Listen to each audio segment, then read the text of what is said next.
Chapter 219. The speed at which news spread in the cultivation world was very fast. It was much faster than the speed at which a horse could run or a pigeon could carry a message. Once the news of Yu Qianqiu being expelled from the supporting Immortals Island was released, it caused a huge uproar. Of course, an ordinary core formation disciple would not be able to cause such a huge uproar. The main reason was that the things he did had a huge impact. 100 Flowers Valley beat up the grandson of Sect Master Ong Kwang Sung, and Hat Island beat up the son of the Luo Sect's Sect Master. This guy seemed to be targeting those with status. Ong Kwang Sung announced that Sect Master Ong Kwang Sung and his grandson had been killed by Yu Qianqiu. Ong Kwang Sung offered a reward of 1 million high-grade spirit stones to anyone who could provide information about Yu Qianqiu. The reward for taking Yu Qianqiu's head was 5 million high-grade spirit stones, and the reward for capturing Yu Qianqiu alive was 10 million high-grade spirit stones. As soon as the news of the Azure Light Sect was released, the entire cultivation world was boiling. A mere core formation disciple killed Sect Master Ong Kwang Sung. It was hard to believe. However, for those from the small sects, 1 million, 5 million, or even 10 million upper spiritual stones were tempting enough for them. Now, that Yu Qianqiu didn't have the support of supporting Immortal Island, he was just a core formation cultivator. He was no different from a lowly vagrant cultivator. There was nothing to be afraid of. Therefore, they sent out their disciples to investigate. Even if they did not expect to earn 10 million high-grade spirit stones, it would still be good if they could earn 1 million. Those poor rogue cultivators tried their luck everywhere. However, there was a rumor that Ong Kwang Sung's ancestor Qing Nu failed to capture Yu Qianqiu when he confronted Yu Qianqiu. Instead, he allowed Yu Qianqiu to escape unscathed. However, after thinking about it, everyone understood that this was pure nonsense. How could a late-stage, transcending tribulation cultivator fail to capture a core formation cultivator?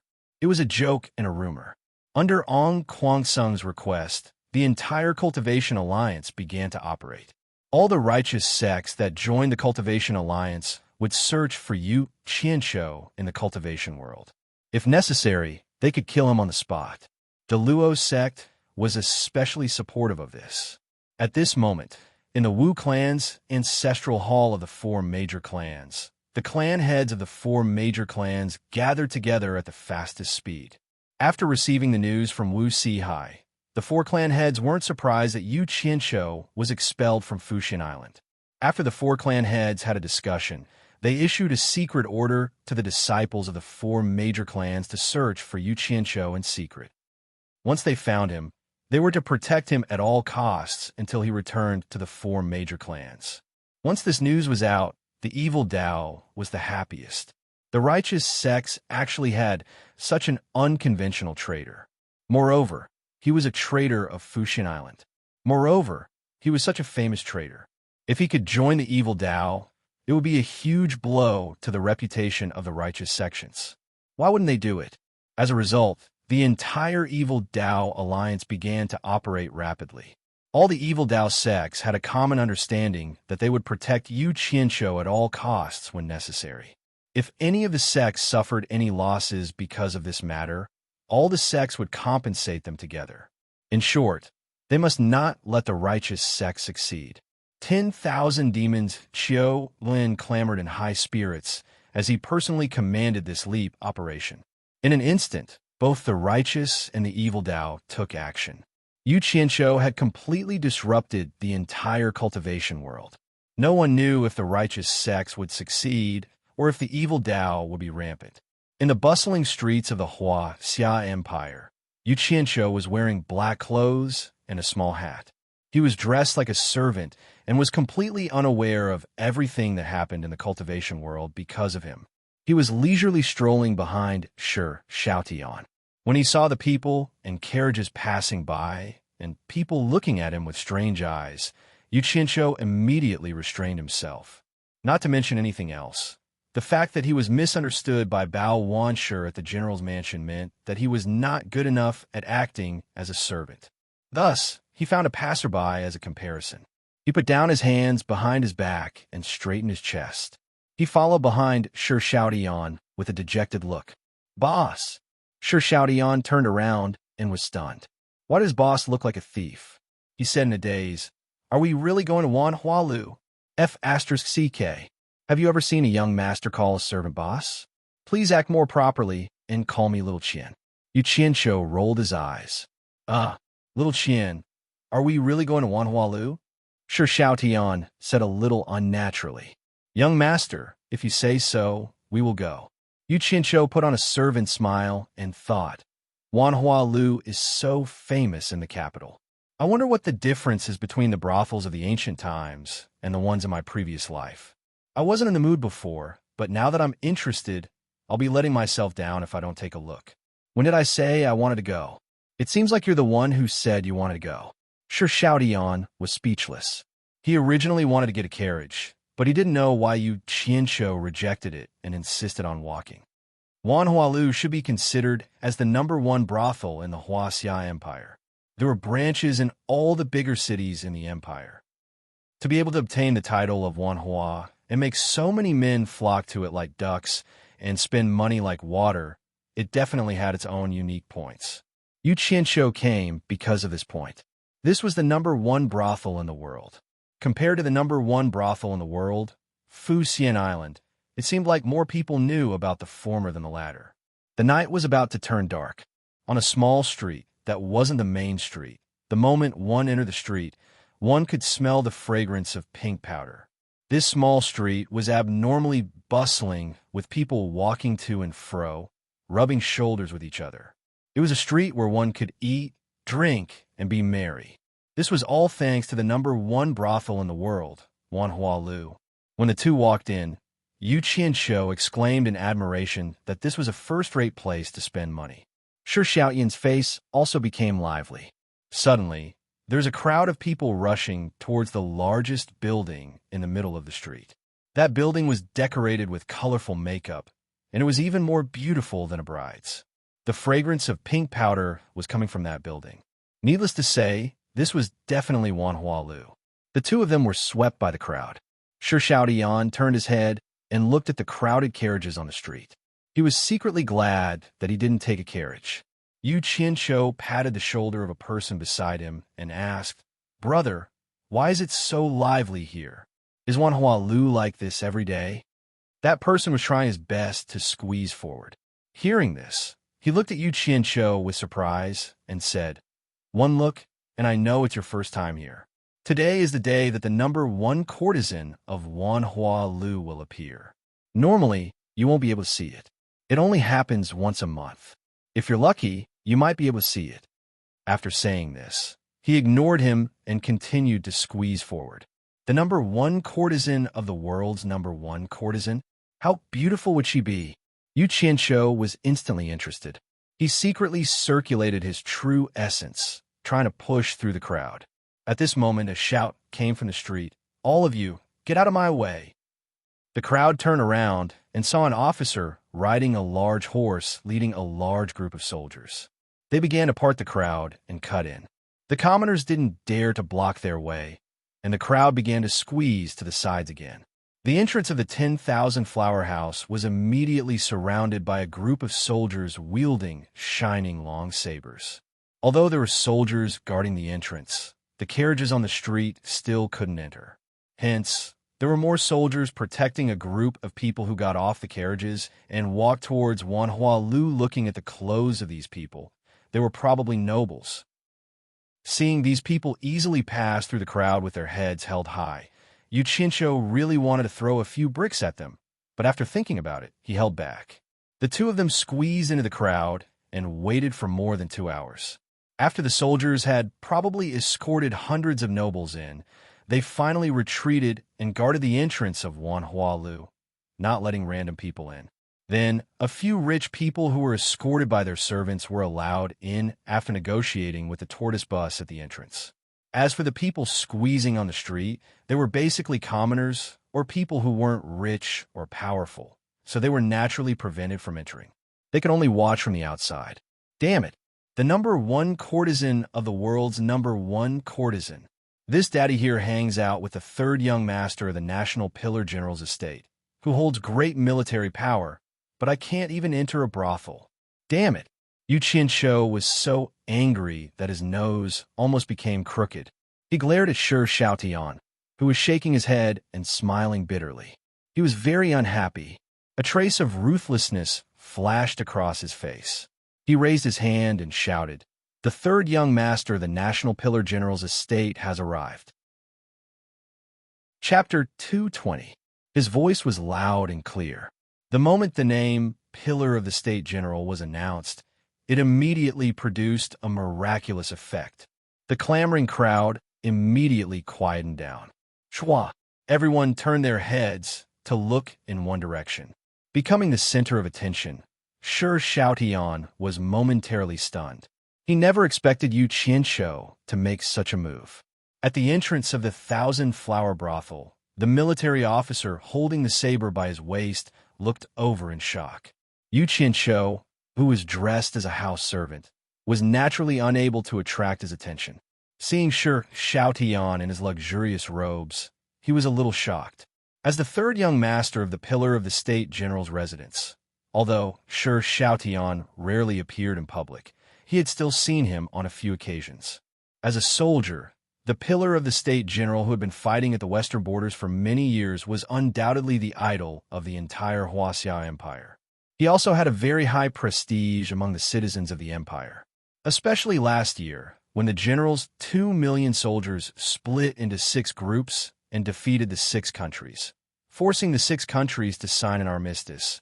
It pushed the reputation of the Pillar of the State General to the peak. In their hearts, the Pillar of the State General was the guardian of the Huaxia Empire. Out of the way, the military officer shouted excitedly. The citizens also had a look of surprise on their faces as they squeezed to the side, afraid to block Shi Xiaotian's path. The military officer waved his hand, and the soldiers guarding the 1,000-flower brothel immediately split into 2 groups, rushing into the path that the citizens had vacated. They lined up neatly on both sides of the path. The military officer strode towards Shi Xiaotian and waved his hand to open his cloak. Holding the saber in his hand, he knelt down on one knee and said in a clear voice, "This general is the City Guard Patrol Commander Yuan Fei. Greetings, third young master." "Greetings, third young master." The 2 rows of guards and the guards of the 1,000-flower brothel all knelt down in unison. It was unknown which citizen knelt down first, but the citizens of the entire street all knelt down with difficulty. Because it was simply too crowded, they all shouted, "This humble citizen greets third young master. This humble citizen greets third young master." Their shouts rang out one after another, and it was clear that they were all heartfelt respect. Shi Xiaotian was a little embarrassed. Coming to a brothel in the name of the National Pillar General's residence was not something to be proud of. Yu Qianshou was dumbfounded. He didn't expect the Pillar of the State General to have such high prestige among the soldiers and citizens. He couldn't help but feel regret for his actions earlier, to have caused the citizens to love the Pillar of the State General in such a manner. His conscience really couldn't be justified. After all, he was a soldier in his previous life. To be able to command such respect from the citizens, it was impossible to do so without experiencing 1,000 miles of bloodshed. Yu Qianshou was truly ashamed to have tarnished the reputation of a general like this. The nobles and the rich who had entered the 10,000-flower house were also shocked by the continuous shouts outside. Third young master? Which family's third young master had come to cause such a big commotion? They sent their servants to the door to inquire. All the soldiers and civilians on the street knelt down. Only the 2 young men dressed as a master and a servant stood out, making the servant speechless. At this moment, Shi Xiaotian couldn't help but roll his eyes at Yu Qianshou with a little complaint. The latter smiled awkwardly.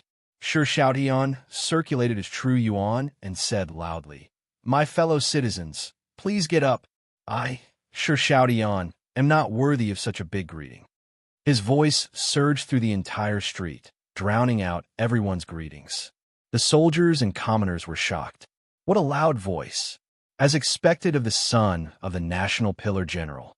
Like father, like son, everyone thanked him and said, "Thank you. Third young master. They got up with difficulty. Commander Yuan, please get up. Sure Shao Yuan reached out to help Yuan Fei up. When the latter heard the former's loud voice and saw him coming to help him up, his competitive spirit was secretly aroused.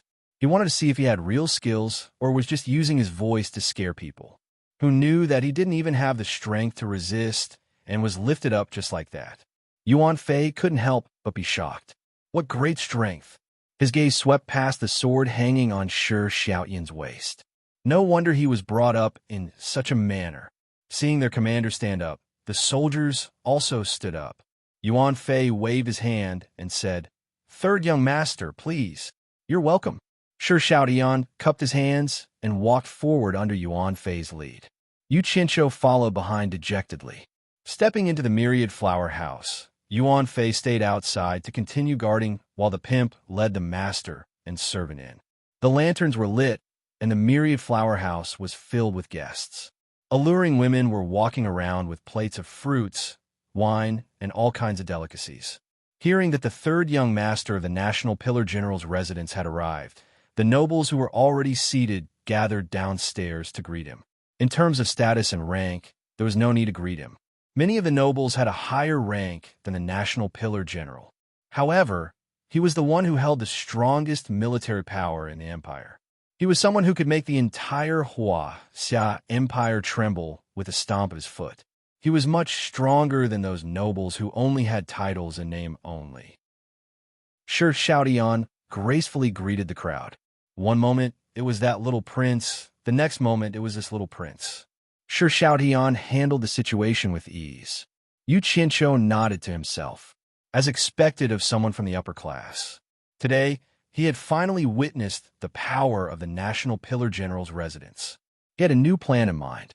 They were in an enclosure with a big performance stage in the middle. There were 2 levels of seats for spectators. The upper level was an open single room, while the lower level was a circle of single-table banquets. This should be the place where the courtesan belle would sing and dance tonight to celebrate peace and prosperity. Shi Xiaoyan arrived late. The single room upstairs had already been occupied. However, there was no need to worry. Naturally, there were people who knew their place and left one for him. The 2 of them were in a single room on the 2nd floor, one sitting and one standing. The one standing behind Shi Xiaoyan was, of course, Yu Qinshu. A servant couldn't possibly sit with his master in public, could he? Wang Walu had arranged for some prostitutes to come over. However, Yu Qinshu felt that they were too unattractive. He found an excuse that the third young master didn't want to be disturbed and chased them out. He was used to seeing beauties in the cultivation world. Naturally, he wasn't interested in the so-called beauties here. If it wasn't for the fact that he still wanted to see the courtesan that everyone was fighting for, he might have turned around and left. Soon, the performance on the central stage began. For a moment, the sound of zither, flute, and drums rang out. More than a dozen graceful women danced gracefully, causing the crowd to cheer. Yu Qinshu originally thought that they were going to do a striptease or something. Who knew that, after wandering around for a long time, there wasn't anything interesting at all. One group after another went down, and another group changed into different styles. They didn't have the awareness of a brothel at all. He really didn't understand why those princes and nobles were cheering. Yu Qinshu wished that he could throw a grenade down and let those women who were baring their fangs and brandishing their claws quickly get off the stage. He wanted that courtesan to come up and take a look as soon as possible. If she didn't look good, then they should leave as soon as possible to avoid wasting time. This brothel was too boring. The music played by those musicians didn't have any passion at all. When it fell into his ears, it was like a lullaby. It made him sleepy and yawn repeatedly. After an unknown amount of time, just as he was in a semi-conscious state, the commotion around him woke him up. The lonely and light sound of the zither entered his ears, and it was quite refreshing. When he looked again, the surrounding princes and nobles were all leaning against the railings to watch. "The courtesan is coming out," Shi Xiaoyan said softly. He also walked to the railings to watch. Yu Qinshu's eyes lit up. He had been waiting for the stars and the moon. Finally, it was here. He also followed. In the depths of the lanterns, A figure dressed in a light gauze and thin red palace dress leisurely walked over. A long white jade hairpin was inserted into her jet black hairband. The two ends of the hairpin were pulled up by a red veil that covered her face. Her pretty face was faintly discernible. It was hard to see clearly, but it was exceptionally alluring. Her white and tender lily-white hands were hugging a plain zither. One side of her ample chest was lightly pressed against it, making the other side even more abruptly perky. The red veil covered her perky buttocks, trying to cover her slender jade legs. However, the boundless spring scenery was always inadvertently revealed when her jade legs strode forward. The beauty dressed in red lightly walked onto the stage. She put down the jade zither on the table that had already been set up by someone. She nodded slightly to the surrounding people and then sat down peacefully. The red veil on both sides of her buttocks was quietly pulled open, revealing her white and tender thighs. "Good!" Someone clapped and shouted. Immediately, it caused a loud commotion. Everyone agreed one after another. Yuchincho finally became spirited. He clapped with all his might. Damn it! He finally saw someone who was pleasing to the eye. Although he couldn't see her face clearly, just based on her figure alone, it was already top-notch. The single room for the two of them was in a good position. The courtesan happened to be facing the two of them, so they could slowly admire her. 10 jade-like fingers pressed down on the strings of the zither, gently evoking a quiet and exquisite sound. The surroundings immediately quietened down.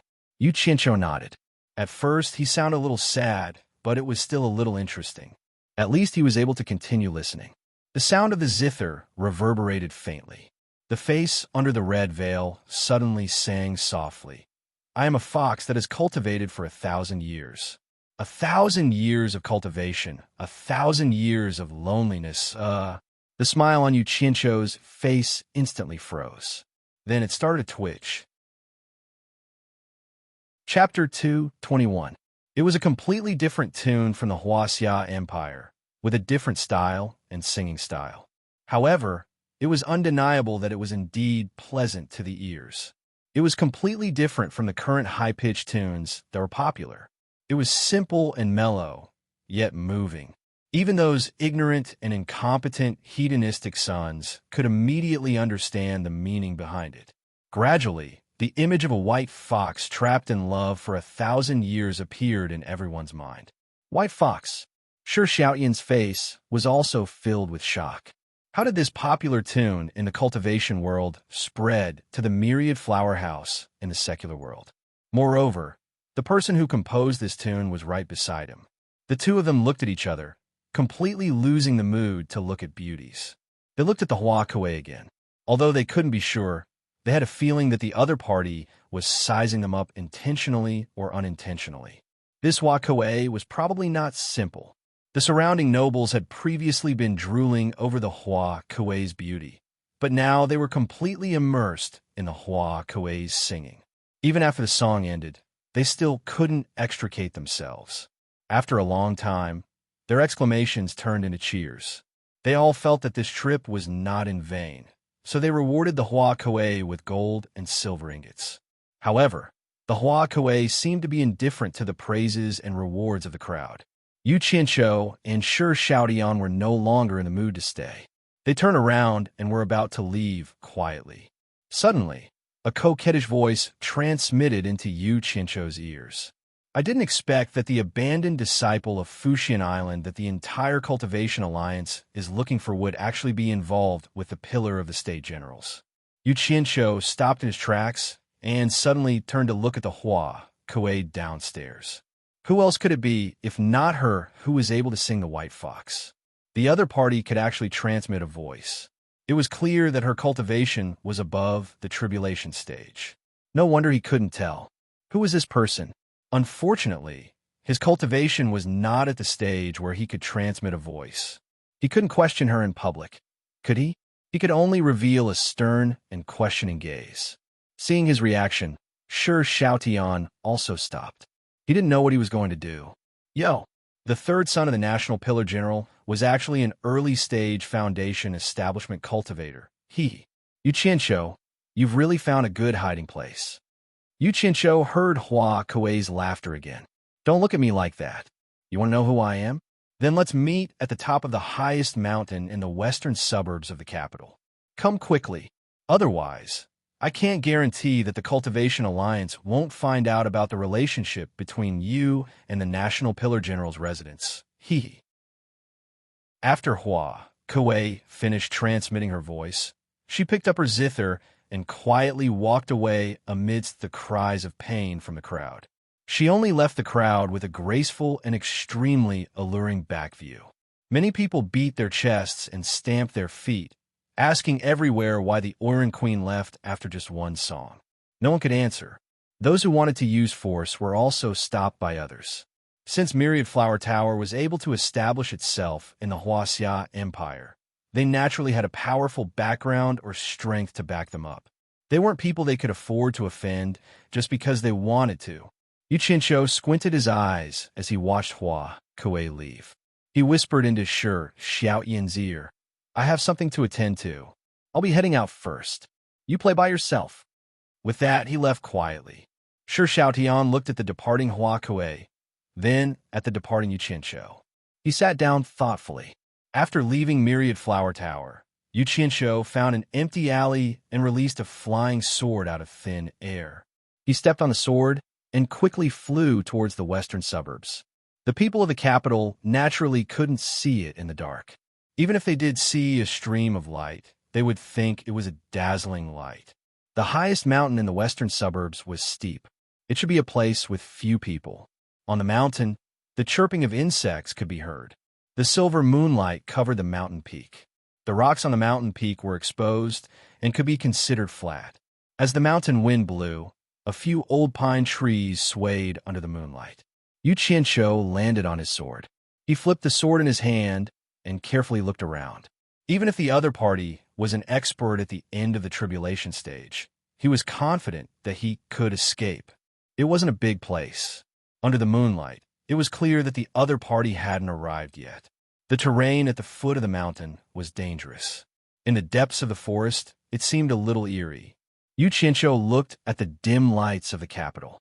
He stood on a mountain peak and welcomed the mountain wind. He held his sword with both hands and quietly waited for the arrival of Myriad Flower Tower's Hua Kuei. Ding ding dong dong. The sound of a zither suddenly sounded behind him.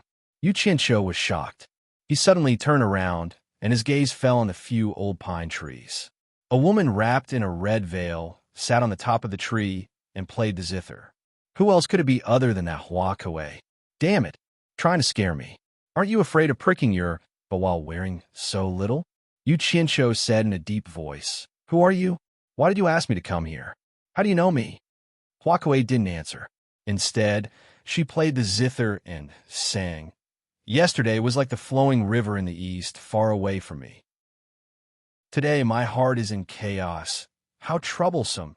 Did you ask me to come here just to listen to you play and sing? Yu Qianqiu waved his sword and pointed at her. Hua Kuei was completely focused. It was as if she was deeply immersed in her own song. Only when the song was finished did she open her fingers and press on the zither to stop the lingering sound.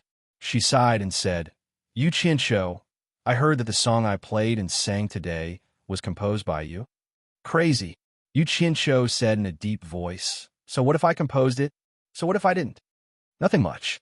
On the treetop, Hua Kuei's figure flashed, and under the moonlight, he suddenly appeared beside Yu Qianqiu, leaving behind several afterimages. The latter was startled, and he fiercely jumped back. Whoosh! Nearly 100 flying swords suddenly appeared, and they protected him from all directions. Hua Kuei, who was holding the zither, was startled. She didn't see how Yu Qianqiu could produce so many flying swords at once. She also didn't see him carrying a storage bag. She chuckled and said, What are you nervous about?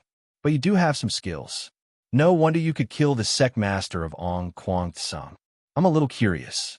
How could that half-baked Hao Wu-Wei teach a disciple like you? That's right. He might have learned it on supporting Immortal Island.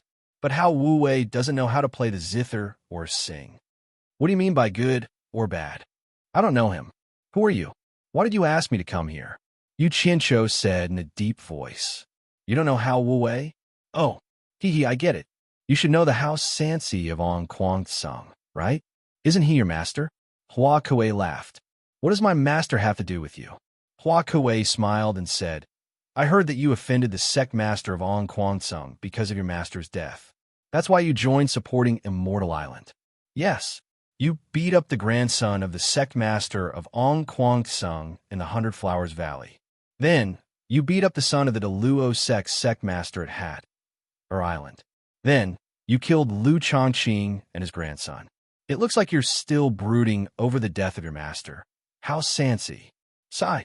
I didn't expect How Sansi to have taken in a good disciple. He's always thinking about avenging his master. It's only right for a disciple to avenge his master. There's no need for you to flatter him. I find it strange. You didn't invite me here to have a heart-to-heart talk, did you? Yu Qianqiu sneered.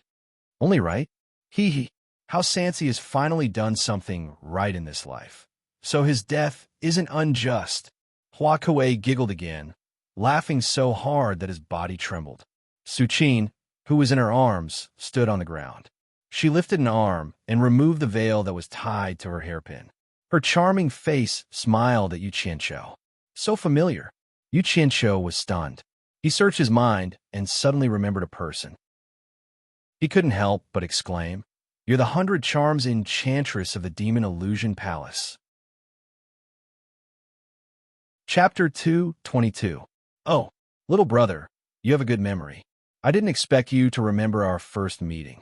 It's not in vain that I've been paying attention to you all these years. Ha!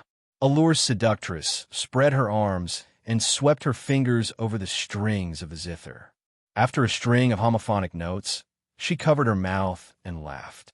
Her breasts rippled, and the red muslin wrapped around her swayed with the mountain wind. The color of her lower body was faintly discernible. She was really charming when she smiled. Yu Qianqiu was stunned and thought, amazing. Among all the beauties he knew, he had never seen a woman like Allure's seductress. She had the charm of a mature woman to the extreme. No wonder she was called Allure's seductress. However, he didn't know whether she was a friend or a foe, so he couldn't be careless. He took a deep breath to calm himself down and said expressionlessly, Why have you been paying attention to me? Allure's seductress stopped laughing and shook her head. Are you really confused or just pretending? Don't you know the relationship between me and your master? Yu Qianqiu's eyes flickered. He had heard the conversation between her and Lu Wanwan in the Spirit Stone mine. If Hao Wuwei was really his master, Hao Sansi, then the relationship between her and his master was ambiguous. He might even have to call her his master's wife. However, it seemed too ridiculous. How could a dirty old man like his master pick up such an arrogant girl? Besides, Allure's seductress was the master of the enchanted palace. Unless she was a pervert. Allure's seductress seemed to have seen through his mind. She didn't wait for his answer and told him a story of the past. At that time, Allure's seductress wasn't the master of the enchanted palace yet. When she went down the mountain to gain experience, she happened to meet Hao Wuwei, who was also going down the mountain to gain experience. At that time, he wasn't called Hao Sansi. One was righteous and the other evil, so they started a fight. However, Hao Wuwei was only in the early stage of core formation at that time, while Allure's seductress was in the middle stage of nascent soul. There was a huge gap between their cultivations. As a result, Allure's seductress was not only injured but also captured by Hao Wuwei. The Allure temptress had always looked down on the hypocrisy of the righteous, so she teased Hao Wuwei by saying that she wouldn't kill him as long as he was willing to join her phantom palace. However, Hao Wuwei would rather die than submit. Every time he opened his mouth, he would call her demoness. As a result, he had angered the temptress of 100 charms. Thus, she tormented him until he was on the verge of death. But even if he was on his last breath, Hao Wuwei would rather die than submit. He continued to curse and swear loudly. Allure's seductress was shocked. She didn't expect that there would be a man who wasn't afraid of death in this world. She had never seen a man like this before. Her attitude gradually changed from disdain to ridicule, then to anger, and then from shock to admiration. Such a man was indeed rare in the cultivation world, and it could be said that she was convinced. Then, a dramatic change occurred. Allure's seductress beat Hao Wu-wei to death, but in the end, she was the one who healed him. Under her careful care, Hao Wu-wei's mood also changed during the healing process. He didn't expect that this seemingly seductive and absurd woman had such a side to her. As a result, there was a problem. When a man and a woman spent a long time together, once they had a good impression of each other, it couldn't be stopped and the two of them developed feelings for each other. To be exact, the two of them fell in love. In the cultivation world, it was absolutely forbidden for righteous and evil to fall in love with each other, especially in the righteous. Hao Wu-wei, who had recovered from his injuries, returned to Ong Kwang-sung uneasily. He didn't dare to mention this matter to his master. However, Allure's seductress was a woman who dared to love and hate. This might be the difference between evil and righteous. Allure's seductress couldn't bear the pain of lovesickness, so she secretly went to Ong Kwang-sung to find Hao Wu-wei. As a result, Hao Wu-wei was scared to death and advised her not to come to Ong Kwang-sung anymore. His words almost made Allure's seductress die of anger. "I'm not afraid. What are you afraid of? A man who isn't even afraid of death is afraid of this?" She was so angry that she simply revealed her whereabouts in Ong Kwang-sung and quickly escaped. Her willfulness didn't cause any trouble for herself, but it caused Hao Wu-wei to suffer. When the matter was exposed and he was reprimanded by the sect, Hao Wu-wei honestly confessed what had happened and almost lost his life. If it weren't for the fact that his master happened to be the sect master of Ong Kwang-sung and wanted to protect him, there wouldn't be Hao Sansi in the future. In fact, back then, the sect master of Ong Kwang-sung thought very highly of this disciple and even wanted to train him to be his successor. However, this matter was completely ruined. The sect master was heartbroken and reprimanded his disciple severely. He also changed his name to Hao Sansi, which meant that he should think twice before doing anything. In the end, he couldn't avoid the punishment and swore never to have any contact with Allure's seductress again. He even made a fuss and faced the wall to reflect on his mistakes for 10 years. After that, Allure's seductress was a little regretful, but she held on. In the end, the two of them really didn't see each other for decades. By coincidence, when the two of them met again, Allure's seductress couldn't believe her eyes. Hao Wu-wei, who was upright and outspoken in the past, had actually become a sloppy old man. She found an opportunity to stop him alone and interrogate him. However, he said that his name was Hao Sansi and that he didn't know Allure's seductress or Hao Wu-wei. She mistook him for someone else. After that, he smiled amiably and left. That's right, Allure's seductress cultivated a kind of seduction technique which had the effect of retaining one's youth. However, with Hao Wu-wei's cultivation, he shouldn't have aged so quickly and become so much older than her. Even if he did age quickly, how could it be so easy for two people who had been in love for so many years to mistake each other? Both of them weren't ordinary people. Moreover, how could she hide the inexplicable sadness that flashed through Hao Wu-wei's smiling eyes? After she spent a lot of effort to figure out what had happened to Hao Wu-wei, Allure's seductress cried bitterly for 3 days and 3 nights. She brought all the misfortune to Hao Wu-wei. After that, she begged Ong Kwang-sung several times, wanting to meet Hao Wu-wei. However, how could Ong Kwang-sung agree to her request of a demon? It was already good enough that he didn't kill her. Therefore, she tried to force her way in several times, but how could Allure's seductress break in alone? She almost lost her life in Ong Kwang-sung's hands. After understanding that one person's strength was too insignificant for Ong Kwang-sung, Allure's seductress made up her mind and concentrated on her cultivation. After another decade, she sat on the position of the palace master of the enchanted palace as she wished. When she finally firmly grasped the entire enchanted palace in her hands and was about to visit Ong Kwang-sung again, she didn't expect that Hao Wu-wei would be killed. Allure's seductress felt like she was struck by lightning. Everything she had done all these years was for Hao Wu-wei. Who knew that it would end up like this? For a moment, Allure's seductress was filled with boundless anger. However, the culprit, Daoyuo's sect, was not something that her enchanted palace could afford to offend. Therefore, she picked Ong Kwang-sung to vent her anger first. Later, When Ong Kwangsung's spirit stone mine was attacked, Yu Qianqiu personally experienced it. After that, Enchanted Palace was wiped out by Ong Kwangsung in retaliation. This was also something that the entire cultivation world knew. This story was a bit too melodramatic. After listening to it, Yu Qianqiu was speechless. He didn't know what to say. No wonder Lu Wanwan said that he was Hao Wuwei's disciple. So this was what happened. Sigh. That old man really couldn't tell. He really didn't expect that there would be such a romantic past. This allure seductress was actually Master's woman. Then wouldn't she really be on the same level as Master's wife? Chapter 223. Hee. What? You didn't expect this, right? The allure beauty laughed like a silver bell. I sigh. With a thought, Yu Qianqiu's flying swords disappeared, removing his defense. Scratching his head, he walked in front of the allure beauty, smiled bitterly and bowed. Disciple Yu Qianqiu greets Ma. Ma'am. For a moment, he still found it hard to associate Hao Sansi, that old man, with this charming woman. But the two of them had an affair. He had to accept it, even if he didn't want to. From the old man's previous signs, he still had this woman in his heart. Otherwise, he wouldn't have given up on himself to that extent. If he didn't accept it, his conscience wouldn't be at ease, and the old man wouldn't die in peace. Yo, that a good boy.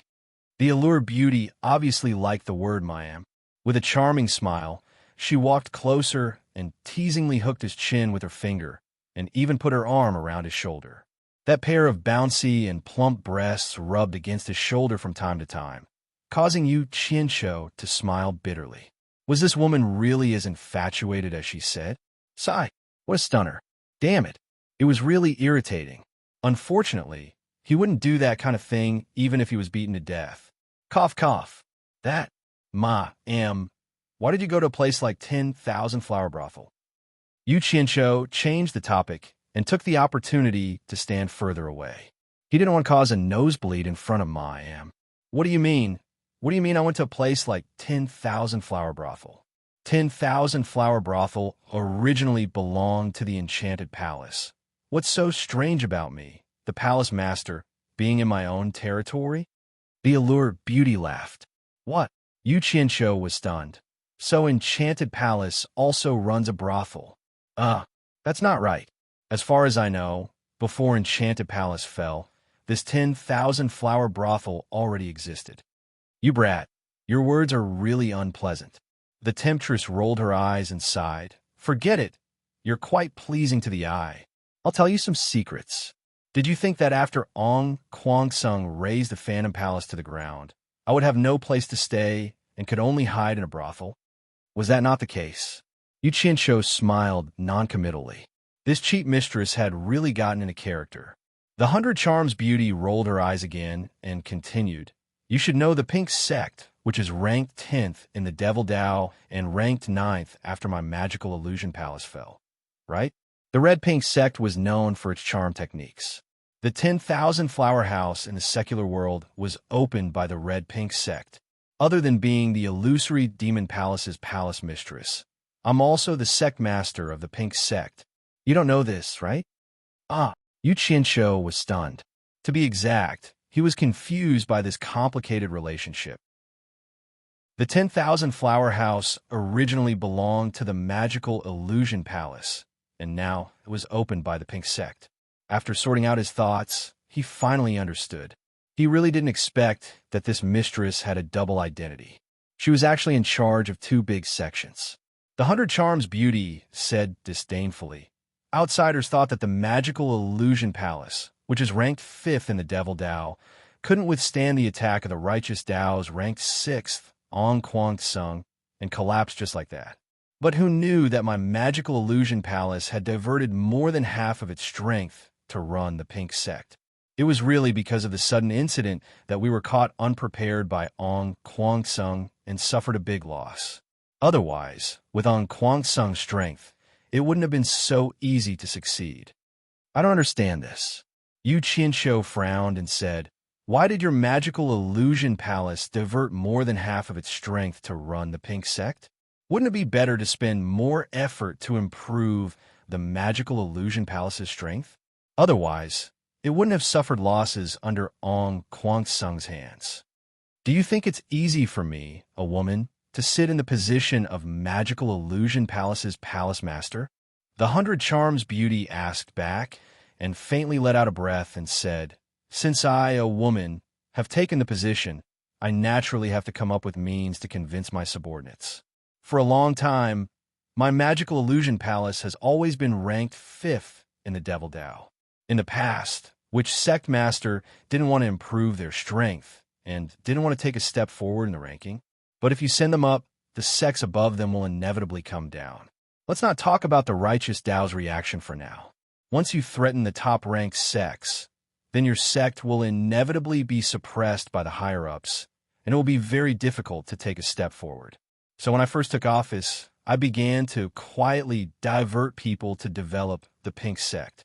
The effect is very obvious. Those top sects won't spend too much effort to pay attention to such a small sect. With the support of my Magical Illusion Palace, the Pink Sect climbed to the 10th place in just a few years. With this credit, it also allowed me to sit firmly in the position of Magical Illusion Palace Master. Master's wife is really wise and powerful. This disciple admires you. After flattering her, Yu Qinsho smiled and said, Master's wife told me such a big secret. Aren't you afraid that this disciple will leak it? Leak my secret? The Hundred Charms beauty looked him up and down, looking at him like she was looking at a stupid pig, and sneered, You should worry about yourself. The Deluo sect wants to get rid of you as soon as possible. Ong Kwangsung has even put up a bounty for your capture. The entire Cultivation Alliance is looking for you everywhere, and the Devil Dao is also looking for you everywhere. Unless you continue to hide in the National Pillar General's office and continue to be a servant, don't show your face in the cultivation world. Once your whereabouts are exposed, you should be prepared to be killed by the Righteous Dao or join the Devil Dao. Yu Qinsho was stunned. He naturally didn't know about this and couldn't help but smile and said, Master's wife, are you trying to scare me? I'm just a core formation realm disciple. How could I cause such a big commotion between the Righteous and Devil Dao? The Hundred Charms beauty casually plucked the strings of the zither beside her and leisurely said, The person who provides Yu Qinsho's whereabouts will be rewarded with 1 million high-grade spirit stones. The person who takes Yu Qinsho's head will be rewarded with 5 million high-grade spirit stones. And the person who captures Yu Qinsho alive will be rewarded with 10 million high-grade spirit stones. If you don't believe me, go to the capital and shout, I am Yu Qinsho, then you will know whether I'm telling the truth or not. Yu Qinsho looked towards the direction of the dimly lit capital, and his face twitched. He didn't have the guts to try. In fact, he didn't even need to try to know that he killed Sect Master Ong Kwangsung, so the other party definitely wouldn't let him go easily. It's fine to be a coward once in a while, but it's not in my character to be a coward all the time. As the saying goes, the first to strike gains the upper hand, and the last to strike suffers a calamity. Since both the Righteous and Devil Dao are after me, then come. Who's afraid of who? If worst comes to worst, I'll just go back to Utopia and farm. Besides, I haven't fully used my troops yet. A bunch of dogs, do they really think I'm easy to step on? Thinking of this, Yu Qinsho narrowed his eyes and lightly snorted, and a trace of ruthlessness flashed across his face. The Hundred Charms beauty had been sizing him up with a smile. Mistress, you didn't call me here just to tell me this, did you? Yu Qinsho turned around and asked. Of course not. The Hundred Charms beauty smiled and said, I also didn't expect to meet you today. I'm telling you this because I know you want to avenge your master, and I also want to avenge your master. That's why I'm telling you this. And Yu Qinsho asked with an inquisitive look in his eyes. The Hundred Charms beauty deliberately paused, then chuckled and said, And I also know that you definitely have someone helping you. I heard that when you killed Lu Chongqing in Swallow City, you brought hundreds of men in black, and there seemed to be experts at the end of the tribulation passing stage. Otherwise, it would have been very difficult for you to kill Lu Chongqing with your ability. Sigh. Back then, when I was at the Spirit Stone Mine in Ong Kwangsung, I planted a strand of divine sense on you. Who knew that it would be dispelled in the blink of an eye? It seems that your background isn't simple. Chapter 2:24. So, she was talking about this. It seemed like there were quite a few sects that knew about this. Yu Qianshou praised disapprovingly. Master's wife is really well-informed. You even know about this. When it comes to being well-informed, I'm afraid there's no sect in the entire cultivation world that can compare to my pink sect. You must know that the purpose of my pink sect opening 10,000 flower houses in various places is to facilitate the investigation and transmission of information. Just like the trouble you've caused in Swallow City. I'll know within an hour. The 100-charm beauty said proudly. Yu Qianshou was slightly taken aback. The myriad flower brothel had opened almost everywhere in the Huaxiao Empire. Thinking about it carefully, the net-like myriad flower brothel was indeed very useful for gathering information. But how much manpower and money did it take? Gathering information in the cultivation world was not something that ordinary people could do. No wonder the enchanted palace was taken down by Kwang-sung. It turned out that it had been emptied long ago. But why did she say this to me? With a thought, Yu Qianshou asked doubtfully, Master's wife, could it be that you want us to join forces and avenge Master together? Smart. 100-charm beauty smiled and said, I also want to see what kind of people are behind you. Why can't I find anything with my information channels? As he spoke, he leaned over with his body fragrance, as if he had no bones. Yu Qianshou was really afraid of her. She would come over and touch him at the slightest provocation. It was true that he wanted to take advantage of her, but he couldn't do anything serious. So he didn't know who was taking advantage of who. He could only pretend to think of something and quietly took a step away. He frowned and said, I do have some people behind me, but I'm afraid it won't be easy for Master's wife to meet them. What? Master's wife? I told you so many secrets. Are you still going to keep them from me? 100-charm beauty crossed her arms and smiled. Naturally, it became an attractive scenery. Master's wife, don't misunderstand. Yu Qianshou said solemnly. Master's wife wants to meet them.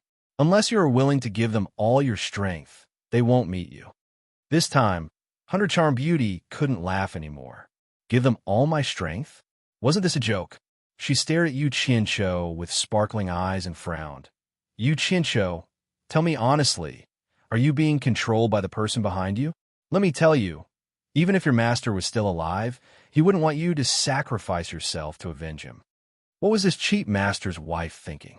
Who was controlling who? Yu Qianshou was slightly stunned, and then he felt a little touched. It seemed that she really had deep feelings for his master. How sancy. Otherwise, she wouldn't be so concerned about him.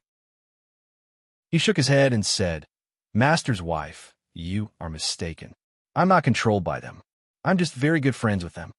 Seeing that he was unwilling to speak, the allure beauty didn't force him.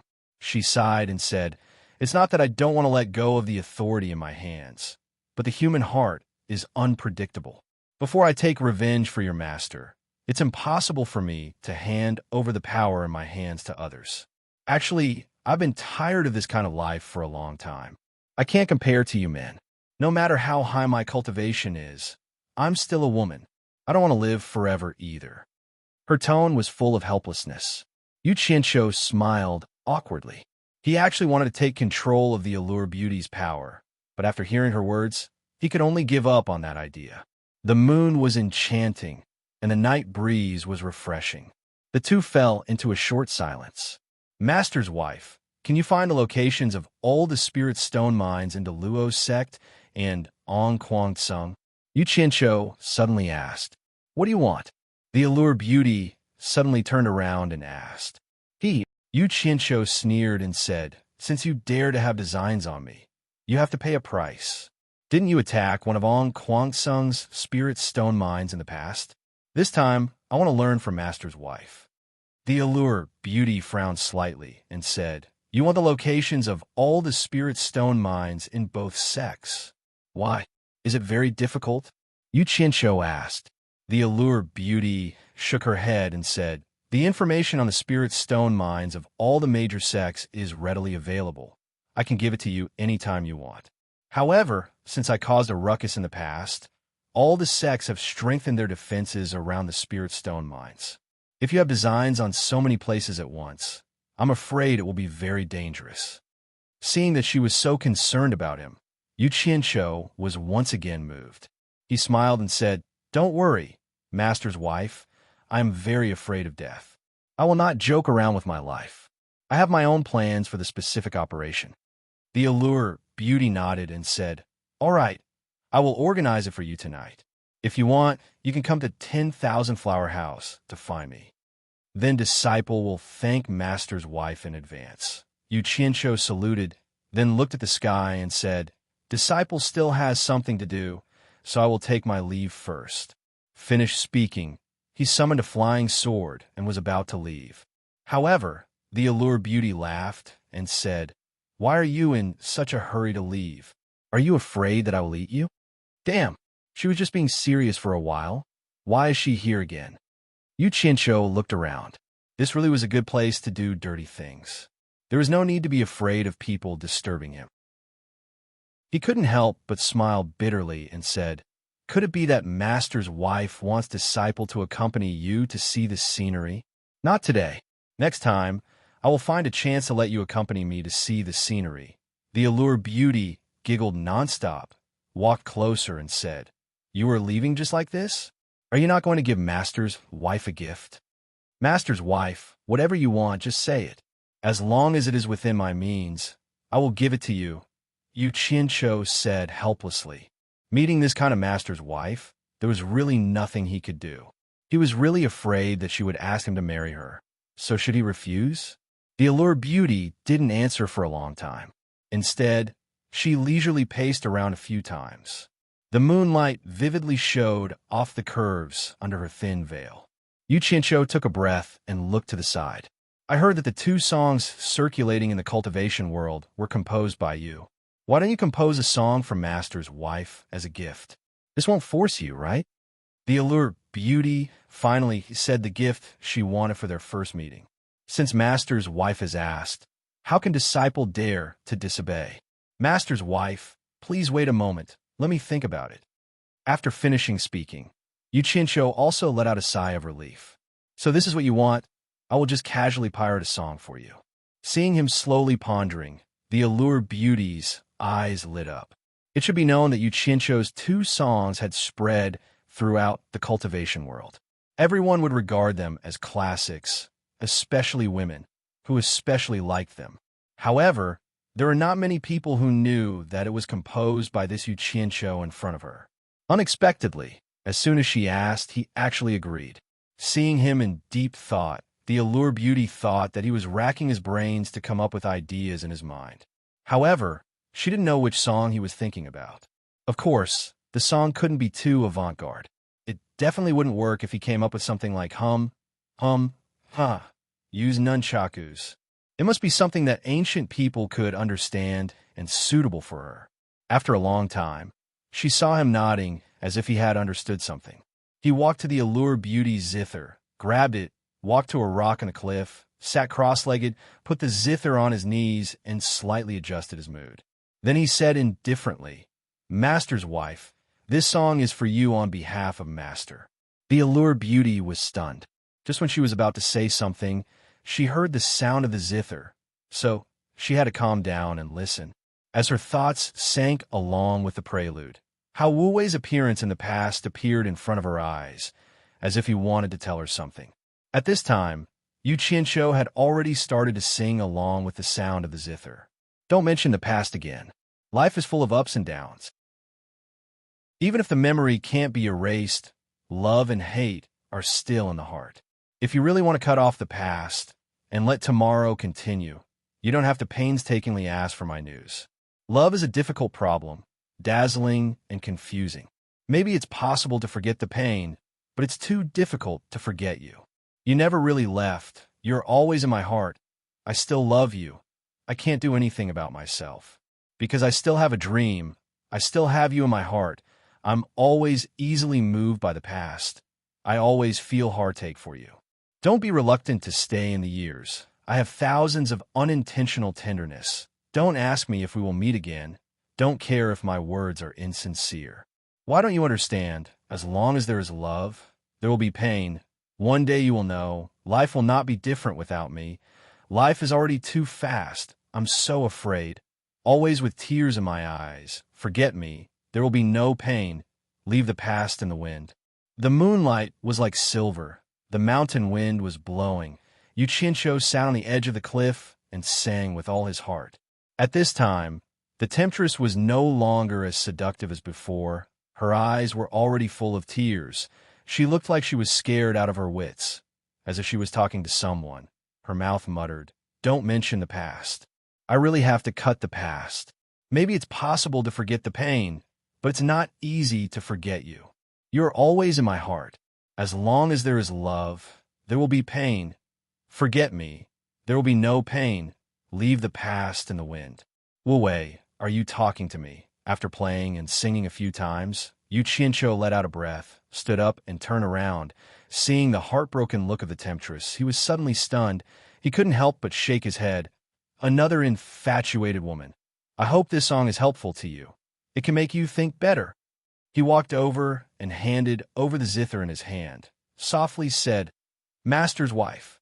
The temptress wiped away her tears, took the zither, and said with a trembling voice, "Yuchincho, what is the name of this song?" Seeing her like that, Yuchincho really couldn't bear to tell her the name of the song, but he couldn't think of a better name at the moment, so he could only bite the bullet and said, "The name of the song is When Love is Past. Master's wife, disciple will take his leave first." After saying that, he flew away from the crime scene on his sword. Under the moonlight, on the peak of the mountain, there were a few old pines. The night wind was blowing gently. A woman wrapped in red silk was holding the zither, muttering, "When love is past. When love is past." Chapter 225. In the myriad fragrance garden of Fuxian Island, Ferdinand had been suffering. The father-daughter relationship that had improved with great difficulty had now plummeted back to its original state. Furong once again regarded her father as a stranger. She even avoided him everywhere and didn't want to see him. The cause of the matter was naturally that Yu Qianqiu, who was expelled from Fuxian Island. Ferdinand was also a shrewd person. He naturally saw that his daughter had already lost her chastity to that bastard. However, it was useless even if he was unhappy. Who asked his daughter to like him? He could only wander around the sect every day, hoping to get more news about that brat. Furong didn't have the mood to cultivate these few days. She lay on the bed in the room all day, staring at a purple gold necklace in a daze. This was refined by Yu Qianqiu for her. There was a small transparent crystal ball hanging on the purple necklace. There was a little red in the small ball, which was very beautiful. Yu Qianqiu once told her that the red inside was a drop of his blood. She didn't know how it was put in. "You don't want me anymore? You're going to abandon me?" Furong looked at the necklace in her hand and muttered to herself. Her tears wet the pillow again. She didn't know how many times she had repeated this sentence these few days. "Who doesn't want you anymore?" A familiar voice suddenly appeared in the room. Furong turned her head to look. Yu Qianqiu, who was dressed in black and wearing a crooked hat, was looking at her and laughing. Furong sat up abruptly and rubbed her eyes a few times. She thought she had seen wrongly. Yu Qianqiu laughed and said, "What? You don't even recognize me? Your husband?" "Yu Qianqiu." Furong's eyes lit up. She immediately ran down from the bed barefooted and directly jumped onto Yu Qianqiu. She hugged him tightly and didn't let go. She buried her head and cried nonstop. Yu Qianqiu hugged her, but with both hands, and touched it. He'd scared and said, "Why are you full of bones? Have you not eaten for a long time? It's not as comfortable as before." Hearing this, Furong immediately stopped crying and got down from his body. Using her hand to feel his body, she frowned and said, "I seem to have lost some weight. Don't you like it?" Sigh. Yu Qianqiu let out a long sigh and carried her to the bed. He crouched down, grabbed her feet that were dirty from stepping on the ground, and carefully patted them clean. He picked up the shoes under the bed and helped her put them on while saying, "My family's Furong is pretty, but if you're as thin as firewood, then you're not pretty. In the future, remember to eat more. Don't think that you can stop eating just because you've reached the core formation realm. Have you seen those old guys on Fushun Island who often don't eat? Let's not talk about being old, dry and skinny. Do you think you'll look good like that? I don't like it anyway. Furong thought about what he said, and a withered old face appeared in her mind. If she also became like that, Furong shuddered at the thought of it. She hurriedly nodded and said, "Then I'll eat more in the future. You could take me away too." Yu Chincho's face twitched a little. It wasn't hard to take her away. The key was that there was already a Chu Ping in Utopia, so there was no problem with Baisujin. He just didn't know how Chu Ping and Furong would react when they met. It was better not to let them meet for the time being. After thinking it through, his expression suddenly became serious. He sat side by side with her and said, "Furong, I want you to do me a favor." Furong, who was previously crying, now seemed to have become a different person with Yu Qianqiu by her side. She nodded excitedly and said, "What do you want me to help with? Do you need spiritual herb seeds? I'll ask my father for it. If he doesn't give it to me, I'll help you steal it." In her impression, every time he asked her for help, it was nothing more than getting spiritual herb seeds. Yu Qianqiu's face twitched again. "With your level, you can steal things from Myriad Fragrance Garden? Wasn't it because that old fellow Ferdinand turned a blind eye to it?" He coughed and said cautiously, "I don't want you to help me with this. I want you to stay in supporting Xian Island and help me be a spy." "What is a spy?" Furong's eyes widened in surprise. Yu Qianqiu acted as if he was serious and whispered in her ear. After Furong heard it, her expression also became serious. She nodded and said, "Don't worry. I'll write down all the news from supporting Xian Island. I'll tell you when you come." "Okay, then I'll leave the matters here to you. I'll leave first." Yu Qianqiu stood up and said, "Wait." Furong hugged him and said shyly, "Don't you miss me?" Yu Qianqiu was stunned, but he immediately understood. "Aya, this girl used to be afraid, but now she's tasting it again." He looked around and chuckled. "So it's here? It's not convenient. It won't be good if someone hears us." Furong bit her lip and said with a red face, "We'll be fine as long as we don't make a sound." "Is that so?" Yu Qianqiu nodded his head. Then he put his mouth next to her ear and said with a sinister smile, "Then, let's try it." His words were polite, but in fact his hands were already helping Furong undress. As soon as Yu Qianqiu returned to Utopia, he went straight to Guan Yu's room in the military camp. He took the black clothes from Guan Yu and asked while changing, "How's the new battle plan going?" "No problem," Guan Yu said in a reporting tone. "According to your request, they've been trained to the high standard of ending battles quickly. Chen Feng has also provided enough qi recovery pills, according to your request, and they've been distributed to everyone in the army. Each person has 2 storage bags with the capacity of 3 rooms." "Very good." Yu Qianqiu nodded and said, "Have you made arrangements for the 100 people I got last time?" "They've already started cultivating. The basic cultivation techniques are mainly based on the supporting Immortal Islands techniques. Chen Feng has already distributed the newly refined qi storage pills, which will allow them to enter the qi refinement stage as soon as possible. The women under Sister Bai are also planting a large number of spiritual herbs for refining foundation pills.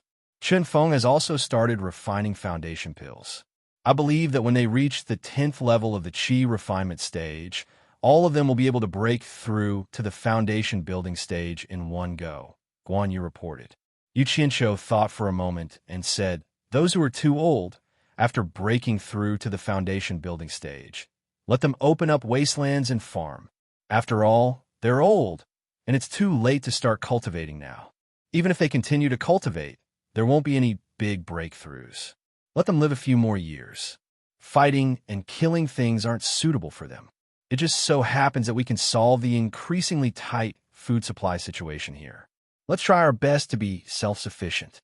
That way, we won't have to always go out to buy food. If there's a chance, I'll get more people here." "Got it." Guan Yu nodded. Yu Qianqiu's hand that was changing paused, and he said in a deep voice, "For this battle, you have to be mentally prepared. I'm afraid that some casualties are unavoidable." "I understand. It's impossible to not die in a battle." Guan Yu's tone was a little heavy. After changing into a set of black clothes, The two of them walked together to the military camp's war room. Inside, there was a long table. The company and platoon leaders of each company had been waiting for a long time. When they saw the two of them enter, someone shouted, "Stand up!" All of them stood up with a swish and performed the standard military salute taught by Yu Qianqiu. They said in unison, "Chief." Chapter 226. Yu Qianqiu raised his hand and saluted back, saying, "Everyone please sit." With that said, he walked to the end of the long table and sat down. Guan Yu walked to where Yu Qianqiu was supposed to sit. The two of them were facing each other, so their heads had been turned. Originally, Guan Yu was unwilling. Logically speaking, his current position should be the place where the leader of the team was qualified to sit.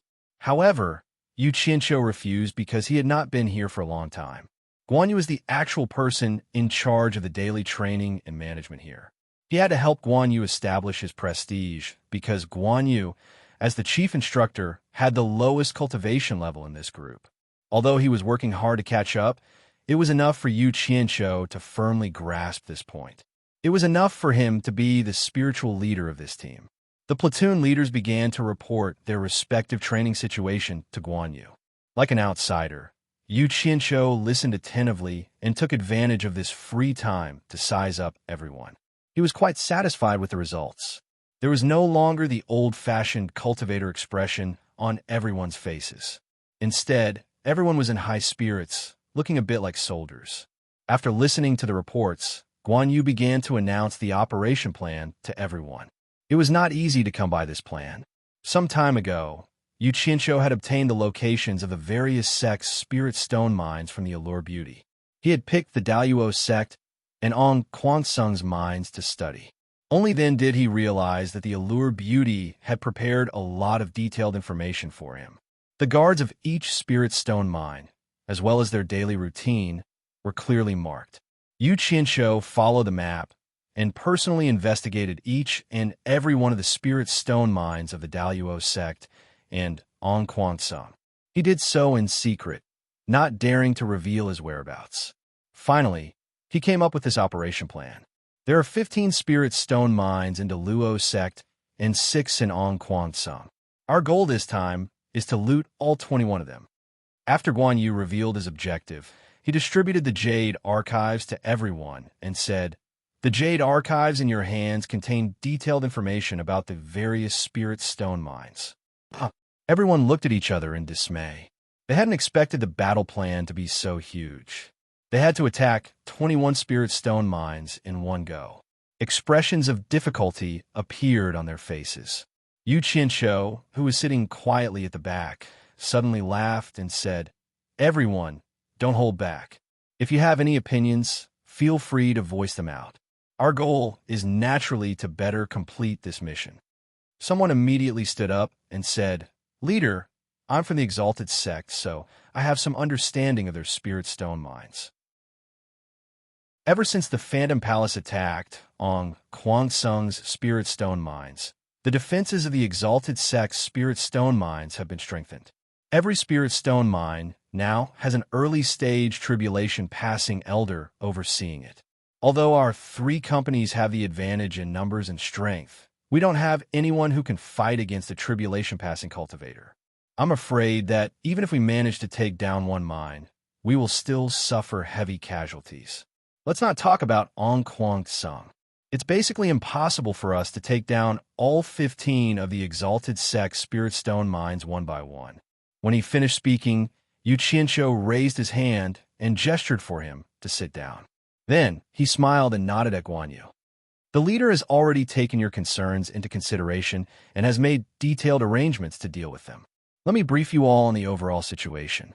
Guan Yu glanced at the crowd and said in a loud voice, "On Kwansung has 6 spirit stone mines. Each mine is guarded by a late-stage nascent soul cultivator, 3 mid-stage nascent soul, and 3 early-stage nascent soul cultivators, a total of 15 core formation cultivators, more than 50 foundation establishment cultivators, and 150 miners of varying cultivation levels.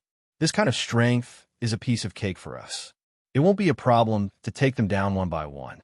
As for the Exalted Sect's 15 spirit stone mines, At this point, Guan Yu's expression became serious. He stood up and continued. Each mine is guarded by an early-stage tribulation-passing cultivator. There are 10 nascent soul cultivators, nearly 50 core formation and foundation establishment cultivators, and nearly 200 miners. Most of them are at the foundation establishment stage. Most of them are at the chi condensation stage, like Ong Kwang Tsung. If the Exalted Sect didn't send an early-stage tribulation-passing cultivator to guard the mines, it wouldn't be a problem. In view of this, Leader has already set up an early tribulation transcendence cultivator in each of the 15 Daluo Sect mines. As soon as we take action, the cultivator will help us tie down the enemy tribulation transcendence expert. And if something goes wrong, Leader will ask Misty Palace's Big Sister Bai to personally take action. I'm sure no one doubts Big Sister Bai's strength. Everyone exchanged glances and nodded. Naturally, this arrangement wouldn't be a problem. However, where did Leader find 15 tribulation-passing cultivators? Could it be that Leader has another force? At this time, someone stood up and asked, "Instructor, this is a good idea, but as long as we attack one of the Spirit Stone mines, the sects will be alerted. What if the Exalted Sect and Ong Kwang Tsung send a large number of experts? I believe that both the Exalted Sect and Ong Kwang Tsung are not people we can withstand. How are we going to attack the other Spirit Stone mines then?" Yu Qianqiu sat at the back with a smile and didn't say anything. His subordinate's words were a little discouraging, but he didn't mind at all. This was exactly the atmosphere he needed. Only when everyone was involved would they be motivated to work together. Only then could they make up for the flaws in the battle plan. After all, he wasn't an immortal who could plan everything perfectly. Guan Yu raised his hand and gestured for the man to sit down. He said, "Company commander first. Leader has already considered your concerns. Therefore, there is a very important task for your company to complete in this battle plan. Company commander first, I want you to find a map of the mines in the Jade archive. The location marked 1 on the map is the location of the communication array in each mine. Before we attack, you will first take out a platoon of soldiers and hand them over to Leader to command. Leader will lead them to completely destroy the communication array in the Spirit Stone mines. This is to prevent the news of the attack from leaking out. At the same time, all the troops will end the battle as quickly as possible. Do any of you have any questions?" Everyone shook their heads and sent their divine senses into the Jade archives to examine them. Sure enough, there were maps of 21 Spirit Stone mines within. Upon closer inspection, they realized that their training during this period of time had been for the purpose of preparing to attack these Spirit Stone mines. The location marked 1 should be the location of the communication array in the mines. Guan Yu looked around at everyone and said in a deep voice, "Since there are no more questions, the attack will proceed according to the latest training method. Dismissed and get ready." Yes, everyone got up and quickly left the war room to make their own arrangements. At this moment, Yu Qianqiu said in a deep voice, "Yinchang, in an hour, all combat troops will assemble and depart." An hour later, a hurried and loud bugle call rang out in the camp. A group of fully equipped men in black clothes and masks quickly rushed out of the barracks and assembled in 3 groups at the plaza. Guan Yu rode his tall horse and paced back and forth below the stage. Yu Qianqiu stood on the stage with his hands behind his back and looked down at the people below. At this moment, a ray of light descended from the entrance of the camp. Chu Ping had arrived with little Wu Chou. The two of them had been attracted by the bugle call. During this period of time, little Wu Chou had become attached to this beautiful sister-in-law of his. Every day, she would bring him along to experience the feeling of flying on a sword. The little brat was having a great time. Just as the two of them were about to step into the camp, they were stunned by the formation inside. There were so many people standing together in a strange black color. They were lined up in a neat square formation, but it was so quiet that only the sound of breathing could be heard. A strong killing intent emanated from the camp, forcing the two of them to stay away from it. Little Wu Chou was startled by the aura. He hid behind his sister-in-law and peeked at his brother, who was looking down at them from the stage. Yu Qianqiu glanced at the two people at the entrance. He raised an arm and opened his palm towards the crowd. After he covered everyone with his divine sense, he shouted in a deep voice, "Depart." In an instant, all the people on and off the stage disappeared. There was no one left in the camp. Chu Ping, and little Wu Chou didn't dare to go in. They held hands and left in silence. Chapter 227. Behind a barren hillside, hundreds of men in black suddenly appeared. They immediately formed a battle formation and guarded the surroundings. Their movements were quite well trained, and their cooperation was quite tacit. Yu Qianqiu was dressed in black, but he did not cover his face like the others. Only Guan Yu, who was sitting on the horse, was still dressed in a green robe. The wind whistled. Yu Qianqiu looked around. This was the location he had chosen when he was scouting. From a tactical point of view, this place was more suitable for gathering troops than the Spirit Stone Mine, not far away. Moreover, it was the most suitable place for so many people to advance stealthily. "Follow me in a row," Yu Qianqiu shouted softly. A flying sword gently lifted him up, and he flew along the undulating mountain range. A row of people followed closely behind, all of them moving forward while staying a little above the ground. Guan Yu waved his hand, and the rest of the people quickly dispersed in groups. Only 3 company commanders were left by his side.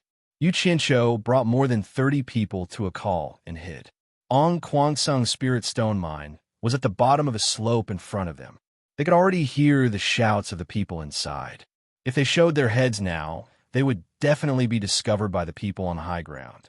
He needed to wait for the others to surround the Spirit Stone Mine within the stipulated time. Then, he would launch a sudden attack. At that time, even if the other party discovered them, it would not be much of a problem. It would be enough to catch them off guard. There were no unusual movements in the surroundings. Obviously, the other people's encirclement had not been discovered by On Kwansung's people. At this time, if someone looked down from the sky, they would see that there were hundreds of black shadows surrounding the Spirit Stone Mine. In fact, this method was not very safe. The safest way would be to suddenly appear in the Spirit Stone Mine and quickly launch a surprise attack. But the key was that when Yu Qianqiu came to investigate, there was no way to enter the mine. He could only secretly observe from the periphery. He could not run in and leave a positioning mark in a suitable place for everyone to appear instantly. Because Yu Qianqiu had the golden pearl, if he controlled his breathing and remained motionless, it was estimated that no one would be able to discover him. However, if he were to sneak in, there would inevitably be some movement. With his cultivation, it would be very difficult to hide from the nascent soul experts inside. Estimating that it was about time, Yu Qianqiu made a ready gesture to everyone. One of his hands made a gesture of 5, 4, 3, 2, 1. Everyone stared at the movements of his hands, and the flying sword in their hands was ready. When the last finger was flicked, Yu Qianqiu took the lead and fiercely flew out of the call on his sword.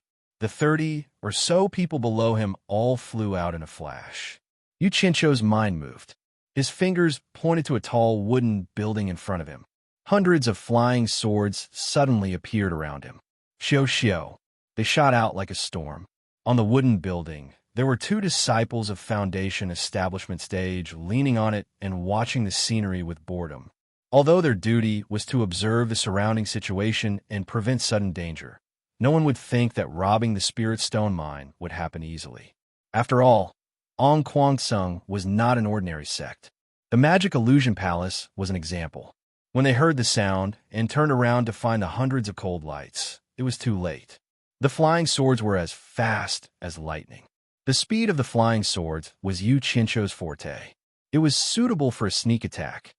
Puff, puff, puff. The hundreds of flying swords smashed the wooden building on the high road. A few puffs of blood exploded and limbs fell. The hundreds of flying swords quickly returned to Yu Qianqiu's side like locusts, protecting his body. More than 30 people quickly flew over the collapsed wooden building. Yu Qianqiu pointed the sword in his hand at a cave. The information provided by the Enchantress of 100 Charms proved that it was the place where the communication array was set up. The dozens of people shot over at their fastest speed. In the meantime, a few Kwang disciples ran over. However, they were unable to block the fierce attack led by the nascent Soul Stage black-clothed members. With a single blow, several people were already dismembered. Just as a few people stuck their heads out of the cave to see what was going on outside, dozens of people each took out a spirit talisman and threw it in. A series of loud, crackling sounds came from inside, followed by miserable screams. Among the dozens of people, a few people immediately guarded the cave entrance. The rest all rushed in. With the sound of movement, Guan Yu rode his horse to the top of a spirit stone mine. He stroked his long beard and pulled out a large flag from his storage pouch. Hi! With a sound, he inserted it into the mountaintop. The hero flag fluttered in the wind. This was the signal for an all-out attack. How dare you? Who dares to provoke me, Kwang? A figure flew out from a row of wooden houses in the mine. Then, as if a nest had exploded, all the disciples guarding the mine of Kwang flew out. Looking around, a group of black-clothed people had already surrounded the mine in the mountain. From the stunned expressions of many people, it could be seen that they clearly had not reacted to what was happening. A small black flag appeared in the hands of the third company's commander beside Guan Yu. He raised his hand and waved it. More than 100 people belonging to the third company immediately shot into the crowd from all directions and attacked fiercely. Immediately, the scene of the Kwang disciples surrounding the more than 100 people of the third company appeared. For a moment, there was a flash of light, and the sounds of fighting could be heard incessantly. With a cold snort from Guan Yu, a small black flag also appeared in the hands of the second company's commander. He raised it and waved it left and right. The Kwang disciples who were fighting the third company in the mine were immediately surrounded by more than 100 people from the outside. A massacre had begun. Kwang was immediately attacked from all sides. He was in a precarious situation and could be annihilated at any time. This was a battle without any suspense. The people from Utopia were originally the elite disciples of the top 3 sects in the Orthodox and Devil sects. They had been through a long period of killing in the Demon Ghost region. In terms of fighting, they were top-notch experts among people of the same cultivation level. Half of them were at the nascent soul stage, and half of them were at the core formation stage. After going through military training, they emphasized on mutual cooperation. If one person attacked, there would definitely be 2 to 3 people to help defend. As for Kwang, most of them were at the foundation establishment stage. There is only one person who was at the late stage of the nascent soul stage. That person had long been entangled and beaten up by a few nascent soul stage cultivators. The company commander raised his hand and clenched his fist.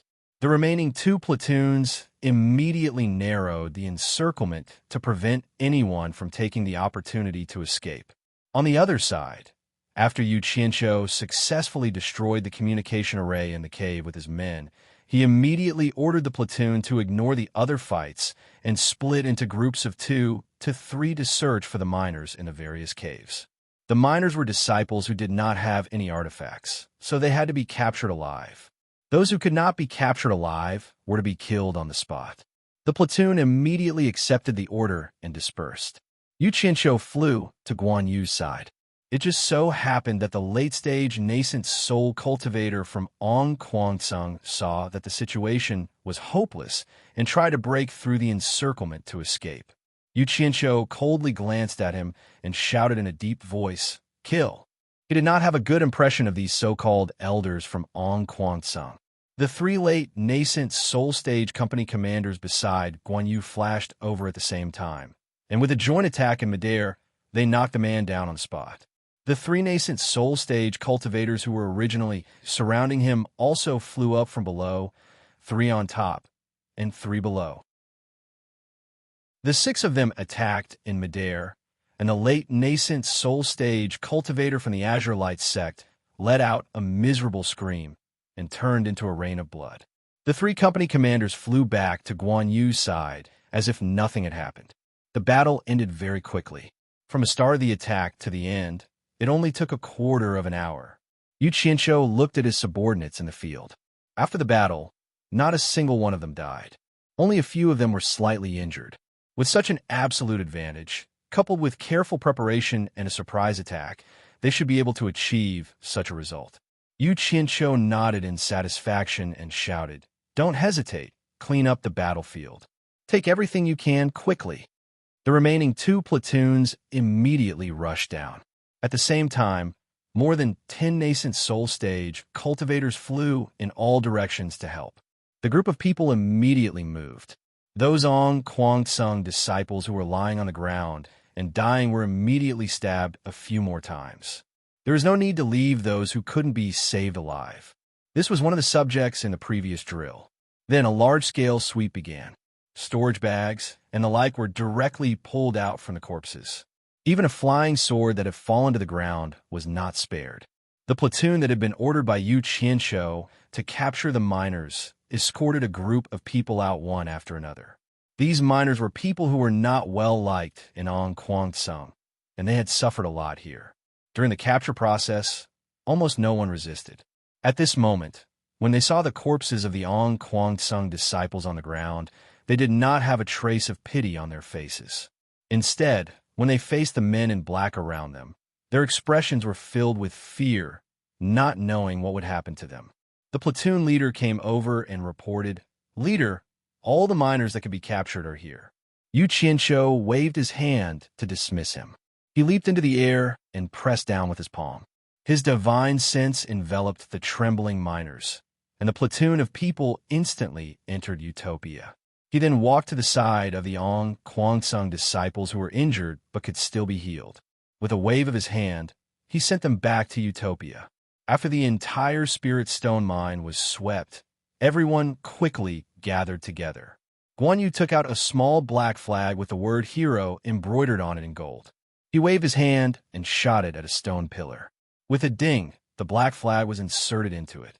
Guan Yu returned to the team. Yu Qianqiu waved his hands, and everyone disappeared. The Spirit Stone mine of Ong Kwang-sung, which had been bathed in blood, was dead silent. Only the shattered corpses on the ground could prove that a fierce battle had taken place here. Chapter 228. In Utopia's military camp, when everyone returned, Bai Sujin had already led a group of women to stand around them. They were either on the roofs or on the walls, watching over the people who had just been captured. Looking at their dispirited and pained expressions, Yu Qianqiu naturally understood what Bai Sujin had done to them. "I'll give everyone 5 minutes to rest." Yu Qianqiu shouted from a field. When his gaze met Bai Sujin's concerned gaze, he shook his head and smiled, indicating that there was no danger. After fighting with all his might, he felt that his primordial energy had been depleted. He immediately lifted his hood and took out an energy recovery pill and stuffed it into his mouth. Everyone smiled and walked to the corner of the square and began to pour out the spoils of war from the storage pouches. It was hard to tell how many things were stored in the storage pouches, but once they were poured out, it was enough to scare people. Hundreds of people shook out the storage pouches, and the things they collected suddenly piled up like a small mountain. There was a large pile of miscellaneous things, especially spirit stones. Bai Sujin nodded slightly, and the women under her immediately flew over. They took out their storage bags and began to sort out the items. For example, the spirit stones of the lower, middle, and lower grades were all stored separately. When Yu Qianqiu saw that the female disciples were very familiar with many people in the military, a thought occurred to him, and he nodded to himself. Some of them looked like a good match. It was time to allow them to take root here. Only then would they truly treat this place as their home. The soldiers here should be professional. When they were free, they could go home and live their lives. Only when they had a life would there be hope. It was not a long-term solution to rely solely on spiritual rule. As their spiritual leader, he should consider their future. When the 5 minutes were up, Guan Yu gave the order, and the special forces in black gathered again. Yu Qianqiu looked at the people in front of him and said with a smile, "I just thought of something. I feel that many of our members are a good match with the female members of Ethereal Palace. I've decided that after the completion of this mission, men and women can freely interact with each other during their free time. If there's someone who has feelings for each other, they can look for your instructors to register and become Tao companions. What do you guys think? Good, good, good. All the warriors cheered excitedly. Some even shouted, "Long live the leader!" Yu Qianshou was stunned. Damn it, why do I feel like Hitler? Guan Yu frowned. Why did Boss say something like this before the big battle? Wasn't he afraid of affecting morale? Bai Suzhen looked over in surprise. She didn't know why Yu Qianshou would suddenly have such an idea. The eyes of the female disciples who were tidying up sparkled, and many of them blushed. It was obvious that there was a man they liked in the group. Yu Qianshou waved his hand. After everyone quietened down, he said with a smile, "Let's make this clear first. It has to be voluntary. No coercion is allowed. Otherwise, I won't let him off. Anyway, Utopia is big enough. When the time comes, I'll mark out a piece of land. Those who become Tao companions will have ethereal palace build a house for everyone. Other than the normal training and missions, everyone can live a normal life. Currently, there are more men than women here, but don't worry. In the future, there will be more and more women in Utopia. After this mission is completed, I'll come up with a plan as soon as possible. Long live the leader! Long live the leader!" A group of old men shouted excitedly. "Prepare to set off." Yu Qianshou shouted in a deep voice. He, who had been smiling just now, suddenly turned hostile. Everyone was stunned and immediately quietened down. The former opened his palm and enveloped everyone with his divine sense. The group of people in the field disappeared. The battle started again. Due to the careful deployment, there were still no accidents this time, and they successfully took down another spirit stone mine. From a situation of this attack, it was obvious that On Kwangsung did not know about the previous attack. This mine was still sparsely guarded. At the same time, it also meant that the battle plan they had come up with was feasible. In less than 8 hours, all of On Kwangsung's spirit stone mines had been looted. Yu Qianshou wanted to see how On Kwangsung and the other old fellows would react when they found out that all of their spirit stone mines had been looted. This time, they were much more ruthless than the Illusion Palace. Not only had the 6 spirit stone mines been looted, even the dam miners had been taken away. Even if On Kwangsung wanted to start working again, where could he find nearly 1,000 miners? This type of work was not something ordinary people could do. At the thought of this, Yu Qianshou felt that his anger had been vented. How dare they offer a bounty to capture me? This is the consequence, damn it.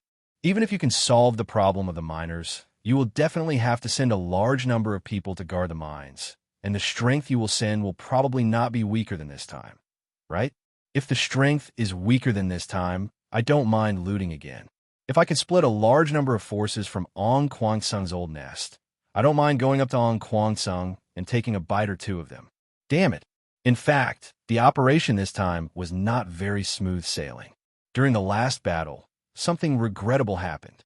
2 core formation stage members died in battle, and their corpses were brought back to Utopia. It was indeed painful for Yu Qianshou. These people were all elites with rich combat experience. In addition, they had been nurtured for so many years. Although 2 people had died, it did not stop Yu Qianshou's determination to loot the Deluo Sect again. With a command, the troops set off again. At a place not far from the Deluo Sect Spirit Stone Mine, Yu Qianshou put on a golden mask that he had asked Shen Feng to make before he left. According to the agreement with the Allure Beauty, he found the early-stage, tribulation-passing elder that she had sent. The elder was quite curious about Yu Qianshou. He did not know what kind of person was behind the golden mask, and he could not see through his cultivation. He had no choice but to put on the mask. First, it was to distinguish his identity from the other team members. Second, he did not want the people sent by the Allure Beauty to recognize him. If he was recognized, who knew what kind of trouble he would cause for appearing in so many places in a day? When the elder saw the black-clothed special forces that Yu Qianshou had brought with him, he was shocked.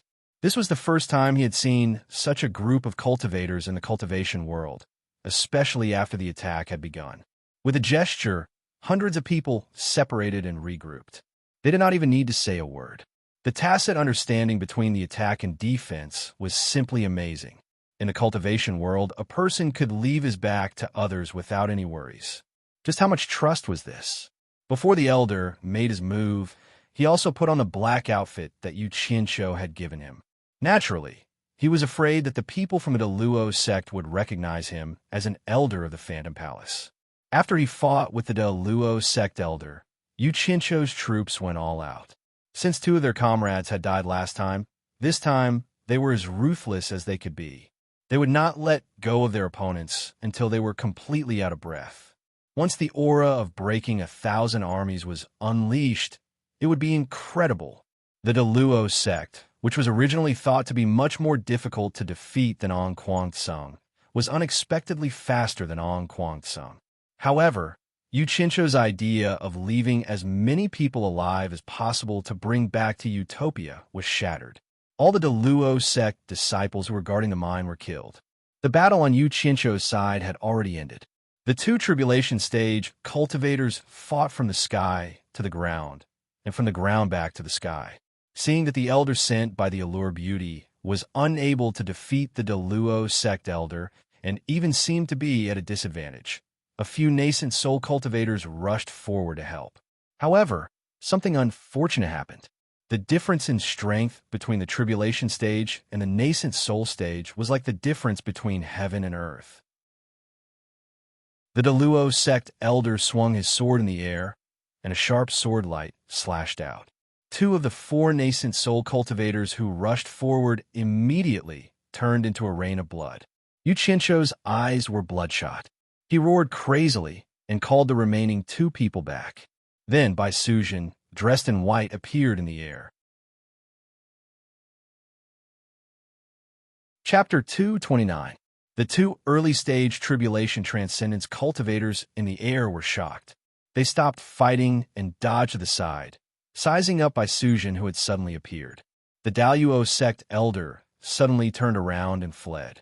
This woman's cultivation was unfathomable, and it was obvious that she was not one of them. It was more important for him to stay alive. Yu Qianqiu raised his hand and pointed, shouting, "Don't let him escape. I want his life." The men in black felt warmth in their hearts. They could feel the anger in their leader's heart after 2 of their team members had died. Their leader cared about them a lot. Bai Sujin could naturally feel his current mood.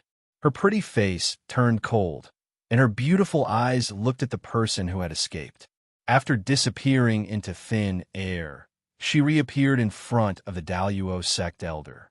When the crowd looked from afar, they saw Bai Sujin grabbing 5 black fiends with her palms and trapping the elder. The elder did not even have the strength to fight back, and he was turned into a rain of blood by the 5 black fiends the moment they clashed. He screamed in pain in the air, teleportation, early stage, tribulation transcendence. The elder sent by the Allure Seductress sucked in a breath of cold air, secretly shocked. The people from Utopia knew that Misty Palace's sister Bai was powerful, but they did not expect her to be so powerful that an early-stage tribulation transcendence cultivator could not withstand a single attack from her. They all looked at each other. Little did they know that after Bai Sujin sensed Yu Qianqiu's anger, her killing intent rose, and she used the mountain-piercing claw. With her late-stage tribulation transcendence cultivation and a high-grade magic treasure, dealing with a mere early-stage tribulation transcendence cultivator was naturally a piece of cake. You can go back now. Yu Qianqiu pointed at the elder sent by the Allure Seductress and said rudely. He had lost 2 nascent soul experts, so he could not be polite even if he wanted to. That person cupped his hands in the air, not daring to say anything. If he angered Bai Sujin, his life would be in danger as well. He quickly flew away. Before leaving, he glanced at the golden word hero on the black flag. When Bai Sujin stood by Yu Qianqiu's side, Yu Qianqiu's face was still gloomy, as if he was still angry. At the side, Guan Yu cupped his fists and called out, "Sister Bai." Bai Sujin nodded at him and quietly guarded beside Yu Qianqiu. Guan Yu didn't say anything else and ordered his subordinates to quickly clean up the battlefield. After everyone returned to Utopia with their spoils of war, they rested for a while before setting off again. With the previous example, Yu Qianqiu no longer had any hope for the people sent by the Allure Beauty. Bai Sujin changed into a black outfit that accentuated her curves, and a black veil covered her face as she followed Yu Qianqiu to fight. Everyone had already seen Bai Sujin's means. Now that they saw Sister Bai change into her attire and fight personally, they were immediately filled with confidence. In the subsequent battles, Bai Sujin would personally take action against the Tribulation Transcendence Elders of the Deluo Sect's Spirit Stone Mines. She would usually finish off her opponents in 1 or 2 exchanges. As for the elders sent by the Allure Beauty, they were sent by Yu Qianqiu to put out the fire.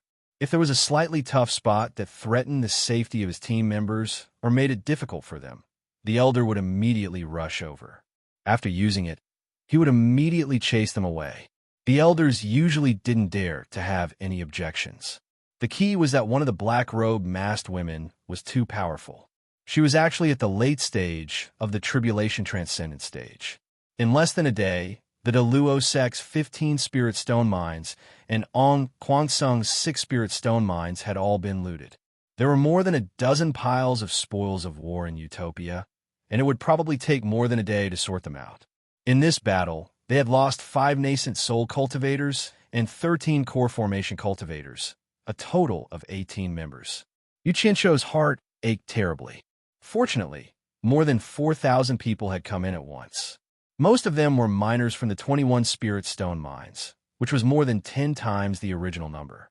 Seeing so many people, Yu Qianqiu's mood finally improved. In the following period of time, Yu Qianqiu didn't leave Utopia at all.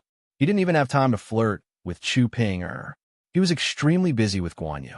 With more people, there were naturally more things to sort out. As the chief instructor, Guan Yu was busy and happy. Originally, he had more than 300 people under him, but now he had nearly 5,000 people under him. The feeling was naturally different. On the same day, Yu Qianqiu summoned Guan Yu, Chun Feng, and the 3 company commanders to a meeting to discuss the issue of the nearly 5,000 people. After some discussion, Yu Qianqiu made a decision. Everyone was divided into 48 companies, with 3 companies forming a battalion. There would be a total of 16 battalions. One of the battalions would be given to Chun Feng to help him with logistics.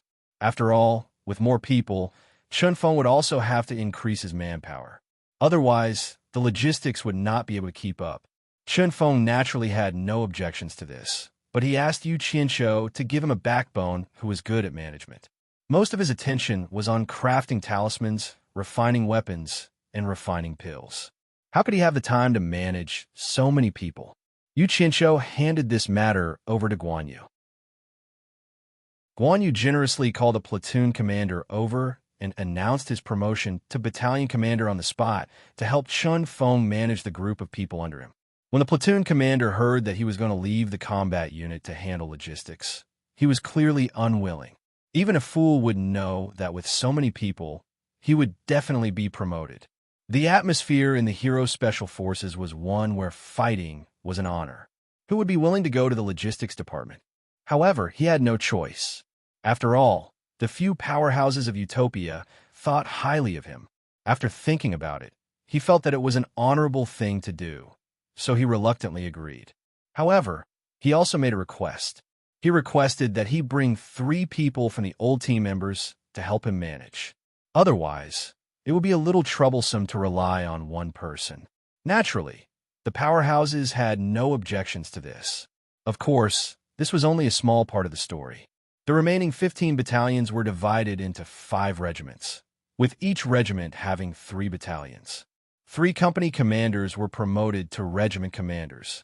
Then, 2 platoon commanders who had performed outstandingly in this battle were specially promoted. Now, there were 5 regiment commanders. The 2 people who had been promoted from platoon commanders to regiment commanders were immediately called to participate in the meeting. Head of State Yu Qianqiu announced the appointment of the 5 people on the spot. The 2 people who had suddenly been promoted from platoon commanders to regiment commanders were a little overjoyed. According to the current system, they had been promoted by several levels. The 2 of them thanked the head of state excitedly. This was much more exciting than being in those Boolsh *T sects in the cultivation world. This meant that the 2 of them could also participate in such high-level meetings in the future. The 3 regiment commanders who were originally company commanders congratulated the 2 of them. The 2 of them thanked them reservedly. Back then, the 3 of them were their leaders. Never in their dreams would they have imagined that they would be on the same level as them now. After confirming the candidates for regiment commanders, Yu Qianshou continued to host the meeting. He ordered Guan Yu and the 5 regiment commanders to start selecting the battalion commanders from the original hero special forces. The criteria for selection were: first, the person had outstanding performance in the Spirit Stone mine robbery. Second, the person's cultivation level. Finally, the person's commanding ability under the same conditions.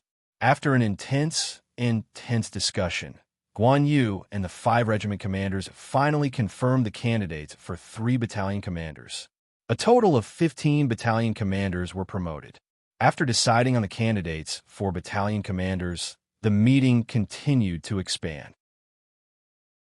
They screened the candidates for company commanders again. After some discussion, the 45th company commander was revealed. After the meeting ended, Guan Yu gathered all the team members in the field. The thousands of people who were captured listened at the back. The women under by Suzhen were guarding the perimeter. They looked inside curiously, wondering what was going on. Yu Qianshou stood on one side of the stage and looked at the group of people below. His emotions surged. The more people there were, the better. Didn't a great man in his previous life say, "There is strength in numbers"? The more people there were, the better it would be in the cultivation world. Chief Instructor Guan Yu stood in the middle of the stage and began to announce the orders. Behind him stood the 5 regiment commanders in a row. When the names of the 15 battalion commanders were called out, there was a warm applause below the stage. It was the same when the 45th company commander was appointed. After the orders were announced, Guan Yu announced the process of the appointment. Those who were not selected but had similar cultivation levels were instantly annoyed. If they had known this would happen, they would have risked their lives during the robbery. Sigh, how enviable. It was a great honor to be personally appointed by the head of state. The women under by Suzhen looked at the members who were promoted, and their faces were filled with admiration. The team members also accepted the congratulations from their teammates excitedly. The enthusiastic atmosphere made the captives envious. For a moment, the entire field was filled with applause and congratulations. In the end, Guan Yu ordered the 5 regiment commanders again. He gave them half a day to confirm and report the platoon commanders and squad leaders of their subordinates as soon as possible. He also assigned the thousands of captives to their respective subordinates. The 5 regiment commanders accepted the order, and the intense work of assigning people began. As for the person belonging to Chen Feng, who was promoted from platoon commander to battalion commander, he picked 3 old team members who had not been promoted to be company commanders. The 3 old team members immediately rolled their eyes and sent him off. They were not too willing to go to the logistics department. If they went to the logistics department, there would be no more battles to fight, and the next chance to gain merit would be gone. That person did not care so much. He laughed and said, "From today onwards, we are brothers in hardship. Don't be long-winded and follow me." Therefore, he took over 300 captives and left with Chen Feng dejectedly.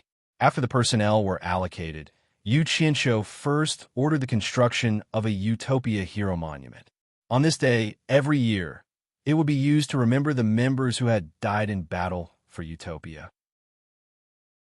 In the future, as long as there were members who had died in the line of duty, they would be buried in the cemetery behind the monument for everyone to pay their respects.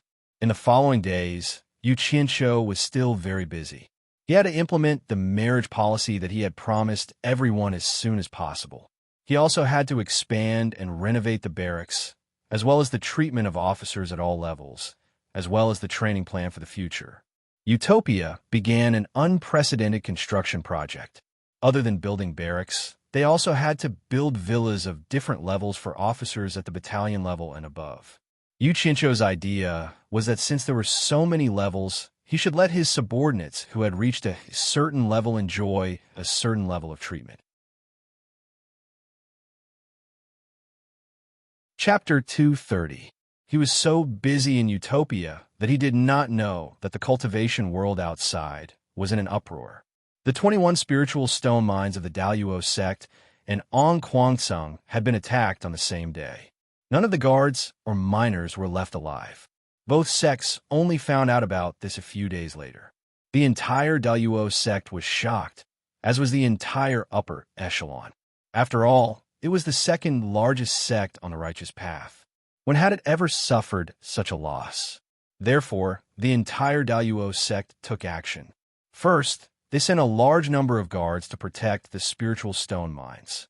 Then, they searched for the culprit and informed the Cultivation Alliance, requesting the various sects in the Cultivation Alliance to help find the culprit. Kwang was furious. Their spiritual stone mines had already been robbed by the Phantom Palace once, and this time, the culprit was even worse. They had looted all their mines, not leaving a single person alive. During this time, the Blue Light sect had been in trouble again and again. No one knew what bad luck they had. First, more than 10 disciples were killed. Then, a dignified sect leader was killed. Then, all the spirit stone mines were looted. The most embarrassing thing was that Kwang had already suffered great losses in the battle with the Blood Demon Palace. They did not have enough manpower to begin with. Now that they had lost so many people, if they were to send another group to guard the 6 spiritual stone mines, Kwang would be in danger if someone took the opportunity to cause trouble. But they could not just throw away the 6 spiritual stone mines for nothing. Could they? This was the foundation that supported Kwang's foothold. Without the spiritual stone mines, their title as the 6th largest sect on the righteous path would probably be lost. In desperation, Kwang informed the Cultivation Alliance about this and requested the various sects on the righteous path to help. Yu Qianshou's attack had indeed hurt Kwang's lifeline. However, he was not in the mood to care about this. He was busy building a house in Utopia. When the news reached the Cultivation Alliance, all the sects were shocked. Only then did they realize that the 2 sects were attacked on the same day. Especially from the small black flags left in the 21 spirit stone mines, it was clearly done by the same group of people. But who could have such strength? There were 6,000 to 7,000 people in these mines. Not a single person was left alive in a single day. It was simply unimaginable. Such a large-scale looting operation would require at least a few thousand people to act at the same time, right? With so many people being mobilized in the cultivation world, how could the sects not know about it? This was especially true for the Daluo sect's 15 spirit stone mines, each of which was guarded by a tribulation transcendent stage expert. Didn't the murderer also have the ability to send at least 15 experts at the crossing calamity stage? The only thing they could be sure of was that this incident had been meticulously planned. Otherwise, the 2 factions wouldn't have only received the news a few days later. The 2 golden words on the black flag, hero, what did it mean? Could it be that some sects were deliberately trying to deceive people? The sects of the Cultivation Alliance were shocked, and everyone began to feel insecure. They all secretly speculated that if such a force came for their sects, would they be able to resist it?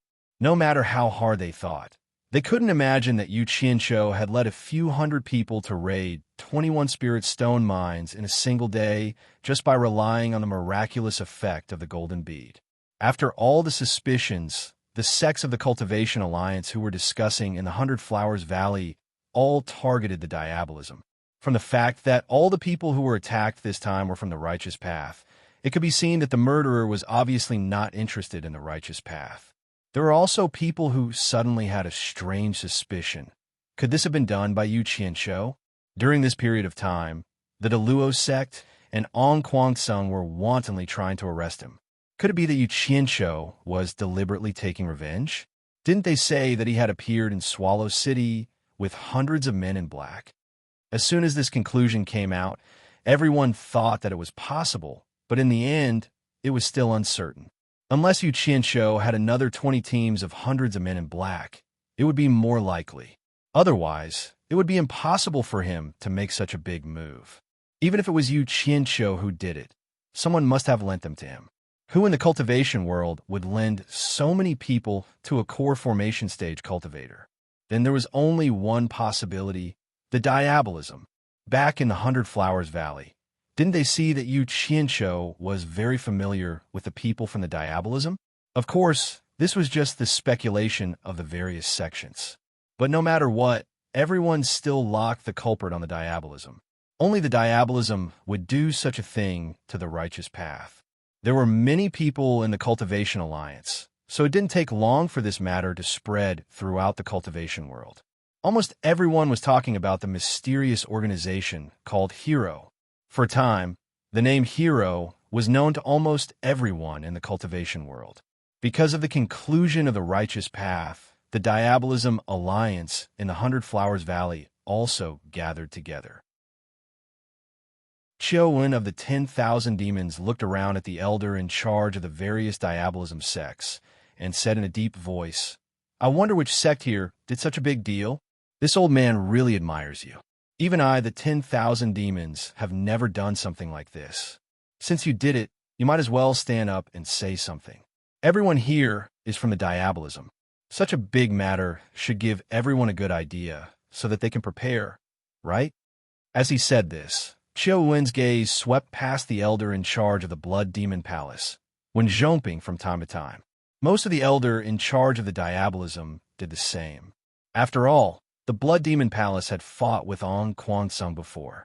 And this time, Ong Kwangsung was the unlucky one. It was impossible for the Blood Demon Palace not to be suspicious.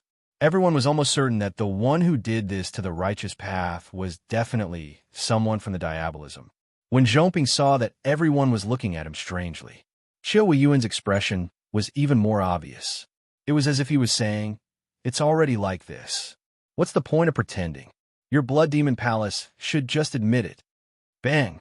When Zhongping slammed the table and stood up angrily. "Qiu Yuan, why are you looking at me like that? Are you suspecting that this was done by the Blood Demon Palace?" Qiu Yuan smiled noncommittally. "When Zhongping, why are you so agitated? I just saw that you seemed to be in good spirits today, so I took a few more glances. Didn't you notice that everyone was looking at you?" His words were clearly saying that everyone suspected that this was done by the Blood Demon Palace. Good spirits, my ass. When Zhongping's furious gaze swept over them, but they all looked away as if nothing had happened. This immediately infuriated him. If this matter had been done by the Blood Demon Palace, then he would have admitted to it. However, it was not done by the Blood Demon Palace. How could he admit to it? This was practically an unprecedented injustice. However, to be able to live to this age and sit in this position, how could he be so easily wronged by a few words from others? When Zhongping restrained his anger and suddenly stared at Qiu Yuan as he cackled, "If my Blood Demon Palace were to make such a big move, I'm sure it wouldn't be hidden from everyone here. To be able to do such a thing without anyone knowing in the demonic path, it's simply, 10,000 demons is indeed a good move." Qiu Yuan was stunned. He saw that everyone was suddenly looking at him with a thoughtful expression. He immediately said angrily, "T. If this was done by the 10,000 demons, then I, Qiu Yuan, will die a horrible death. When Zhongping, if you have the guts, make an oath too. Let's do it." When Zhongping looked around at his people and swore, "If this was done by the Blood Demon Palace, then I, when Zhongping, will die a horrible death as well." Now that the two of them had even sworn oaths, there was no reason for the others to suspect anything. However, this was something that even the Blood Demon Palace couldn't avoid being discovered. If other smaller sects had done it, they naturally wouldn't be able to hide it. Therefore, everyone racked their brains, but still couldn't figure out who did it. Logically speaking, who else but the Diabolism would do such a good thing? Everyone. Qiu Yuan suddenly stood up and looked around. He frowned. "Let's not talk about who did this for now. Without a doubt, the righteous path has their eyes on the Diabolism. Everyone, send the news back to your sects as soon as possible so that they can prepare in advance." Therefore, not long after, the entire Diabolism seemed to be facing a great enemy. The righteous path also became nervous when they heard the news. The righteous path and the Diabolism seemed to be on the verge of breaking out. Daluo Sect and Ong Kwangsung also lost interest in competing with Yu Qianqiu. Maintaining the survival of their sects was their top priority. Chapter 231. The only person in the outside world who knew that the Spirit Stone mine had been attacked was the Allure Temptress. However, she had also gotten the wrong idea. She thought that Yu Qianshou had sent out 21 teams at the same time. When she received reports from the 15 elders that experts at the late-stage tribulation stage had appeared in all 15 places, the Allure Temptress was shocked. Didn't that mean that there were 15 experts at the late-stage tribulation stage? She could not help but guess who the heroes behind Yu Qianshou were. Why had she never heard of them before? In the Wu family's ancestral hall, the heads of the 4 families gathered together. The 4 of them could not help but be concerned about the major events in the cultivation world. After some guesses, Wu Sihai suddenly laughed and said, "If I'm not wrong, the one who did this might be Yu Qianshou, whom we're looking for. The power behind this kid is really unfathomable." The other 3 family heads asked him why he was so sure. Wu Sihai smiled and said, "The Daluo Sect and Ong Kwangsung can't find out who did it. The entire cultivation world can't find out either. Furthermore, the 2 sects happened to provoke that kid. I'm afraid that kid has something to do with this. I'm afraid only that kid has the ability to do something like this." Regardless of whether the outside world's guesses were right or wrong, to Yu Qianshou, what was done was already in the past. He was not in the mood to care about it now. Half a month later, a large number of buildings had been built in Utopia. It was naturally because of the 4,000 to 5,000 extraordinary cultivators. Otherwise, it would not have been so fast. After some initial constructive guidance, Yu Qianshou did not bother with the details anymore. He left the details to his subordinates. At night, Yu Qianshou thought of something and felt a little depressed. He stood alone in front of Misty Peak and looked at the thousands of people who were busy with their work. He could not help but sigh deeply. Every time he was in danger or in trouble, he would always need Bai Sujin's help. As a man, it was too much of a blow to his pride to always need a woman to protect him. Originally, he thought that with a large number of spirit stones, he would be able to rapidly increase his cultivation level. However, after he entered the core formation stage, the speed at which he could refine the true essence in his body was too slow. Others were troubled by the lack of sufficient spiritual energy, but he had enough spiritual energy, yet he felt that the speed at which he condensed his core was too slow. Was it because he didn't know how lucky he was? Standing at the edge of the cliff, Yu Qianshou shook his head and smiled bitterly. He sat down cross-legged with his eyes closed and examined the tiny core in his dantian. His Jinyuan was attached to the core, and strands of it kept pouring into it. It was condensing at a speed that was difficult to see clearly. At this speed, how long would it take for the core to become the size of a middle-stage core formation cultivator? Even if he cultivated day and night, it would still take him close to 10 years. In the eyes of others, this speed was already unreasonably fast. However, if she only reached the middle stage of the core formation realm after 10 years, wouldn't she have to ask her sister to protect her when she was in trouble? And this protection would take another 10 years. Besides, even if he did reach the middle stage of the core formation stage, what would he do to those old guys at the crossing calamity stage? Then how many years would it take to reach the late stage of the core formation realm? After the core broke the nascent soul, it would take an unknown number of years to reach the nascent soul realm. After that, she would have to slowly climb from the middle stage to the crossing tribulation realm. By the time she reached the late stage of the crossing tribulation realm, she would be over 100 years old. And this was under the condition that she thought everything would be smooth sailing. In reality, the hurdle between each stage had blocked many cultivators. It would be good if she could smoothly break through to the late stage of the crossing tribulation realm before she was 200 years old. Yu Qianshou opened his eyes and stood up. Speechless, he looked up at the starry sky and sighed again. In fact, there were some things that he could also think of. For cultivators who could cultivate to the crossing tribulation realm, the sects would always provide them with spirit stones. He didn't believe that, for cultivators who had reached the privileged class, the sects would really provide them with spirit stones as they said on the surface. The reason was very obvious. At the point where they could set the rules of the game, who would make things difficult for him? From this, It could be imagined that the advantage of having an abundance of spirit stones was only in the early stage. In the early stage, his cultivation speed was much faster than the middle and lower level cultivators of the various sections. But once he reached the crossing tribulation realm, his cultivation speed would definitely be similar to the upper level cultivators of the various sections. This was because no matter how many spirit stones you had, the speed at which you could refine true essence was obvious. Unless someone could break through the stage of refining true essence. Why was Bai Changchun invincible before he was 300 years old? Why was he able to create his own cultivation method?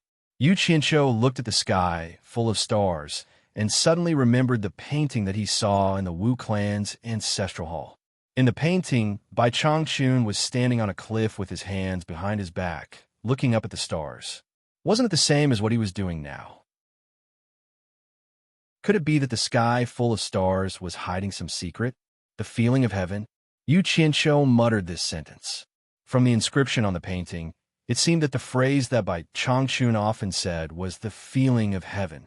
Wu Sihai also said that Bai Changchun's cultivation was a different path, and that he had comprehended the heavenly Tao. What was the heavenly Tao?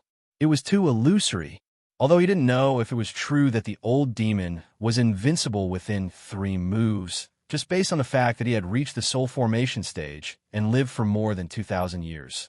These 2 points were enough to be admired. The stars were related to the heavenly Tao. Yu Qianqiu stood on the cliff and raised his head to look at the sky. The night sky was sparkling, and the sky was filled with little stars.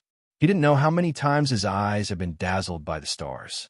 Yu Qianqiu steeled his heart and thought to himself, I'm going to find out what relationship this star has with the illusory heavenly Tao. One day, I'm going to be invincible under the heavens. The night dew was deep, and Yu Qianqiu's clothes were already drenched in a thin layer of cold dew. However, he didn't know that on the roof of the ethereal palace, Bai Suzhen was staring at him with a puzzled expression.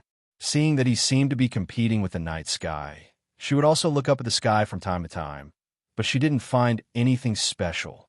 The sky was turning white, and the stars in the sky gradually faded. Yu Qianqiu raised his hand and massaged the back of his neck, which was a little sore. After working hard for a whole night, he still couldn't figure out anything. He didn't even know if this bullshit heavenly Tao was real or not. He could only dejectedly stop his cultivation and return to the ethereal palace to catch up on his sleep. However, people were like this.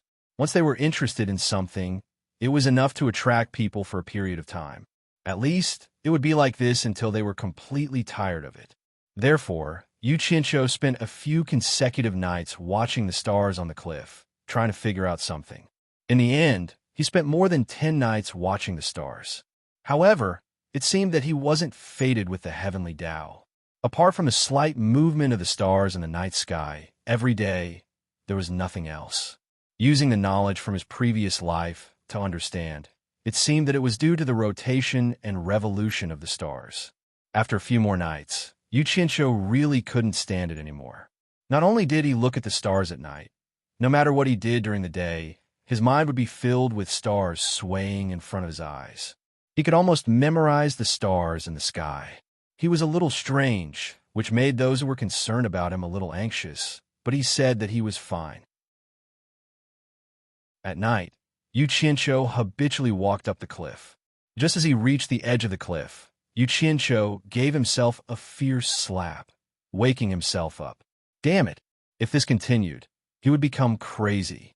Perhaps that whatever Tan Fei drew was just a Bai Changchun-style stargazing map, but he took it seriously and foolishly stayed here to watch the stars every day.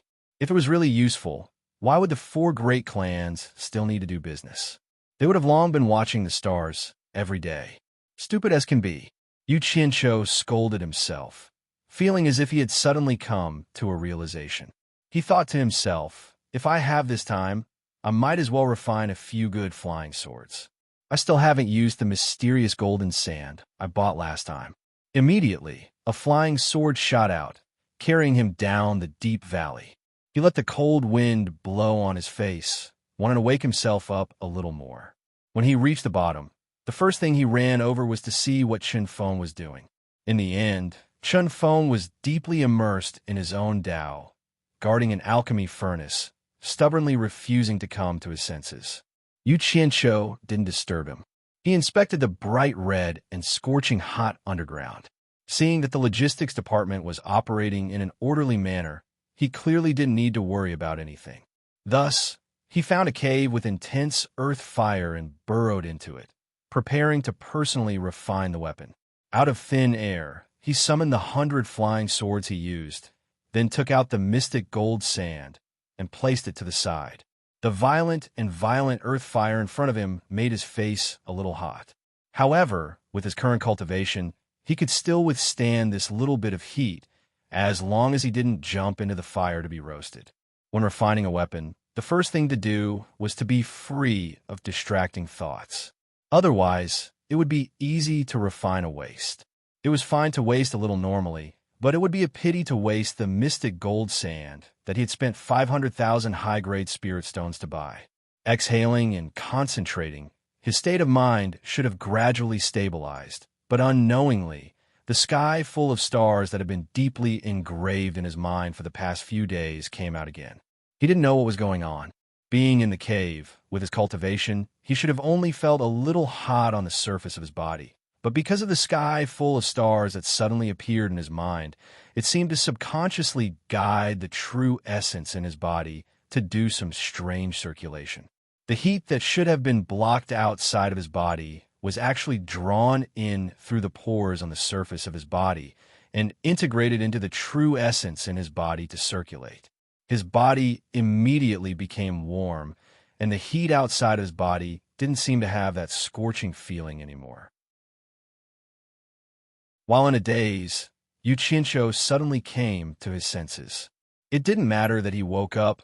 The strange phenomenon of the true essence circulating in his body immediately stopped, as if it had never happened. However, the heat contained in the true essence in his body was an indiscernible fact. Yu Qianqiu's body suddenly trembled. Could this have something to do with the sky, full of stars that appeared in his mind? Chapter 232. Could this be the so-called heavenly Tao? Yu Qianqiu was a little excited. He had never seen such a phenomenon before when he was refining here. It must be the after-effect of looking at the stars during this period of time. After pondering a little, he was not very sure. He immediately suppressed his excitement and focused on the heat energy contained in the true essence that had just been absorbed into his body. Although the subtle heat energy was extremely small, he could still discover its existence if he paid attention. It was mixed with the white true essence in his body and appeared to be abnormally active. The bright red little guy was dancing like a fairy and was very cute. But because of the existence of this little guy, he was actually not afraid of the heat outside. Yu Qianqiu began to guide the true essence in his meridians according to his usual cultivation method. When the true essence in his body had completed a cycle, his dantian was like a filter. All the true essence that had entered and exited the meridians were like fish returning to the sea. Once the little guy that was mixed with the true essence entered his dantian, it was like a fish returning to the sea. It happily swam towards the core and absorbed the white core. Soon, it disappeared without a trace, as if it had drilled into the core. What was going on? Yu Qianqiu was stunned. He checked the true essence in his body and found that all the little guys had run into the white core. Damn it, there shouldn't be any problems, right? If this father's core was damaged, all my cultivation would be wasted. After careful observation, the white core was still quietly suspended in the center of his dantian. There was no abnormal reaction, and the yuan qi was also operating normally. It was fine just like that. While Yu Qianqiu was puzzled, he suddenly began to feel the scorching heat on the surface of his body again. Looking at the surging earth fire in front of him, Yu Qianqiu really wanted to do what he did just now and absorb the little guy inside. But what happened just now was purely an unconscious action. No matter how he thought about it, he couldn't figure out the path of the true essence's circulation. Yu Qianqiu glanced at the flying sword and the mystic gold sand on the ground. How could he still calm down to practice this thing? He had finally figured out a clue, so he couldn't give it up so easily. It was more important to become as awesome as by Changchun. That way, he wouldn't have to rely on a woman to protect him in the future. With a wave of his hand, he collected all the items. He dusted off his long robe and sat down. However, the rock below was really a little hot, so he didn't care too much. As long as he didn't die from the heat, it was fine. Yu Qianqiu looked at the raging fire in front of him and took a deep breath of the scorching air. He slowly closed his eyes and cleared his mind of distracting thoughts.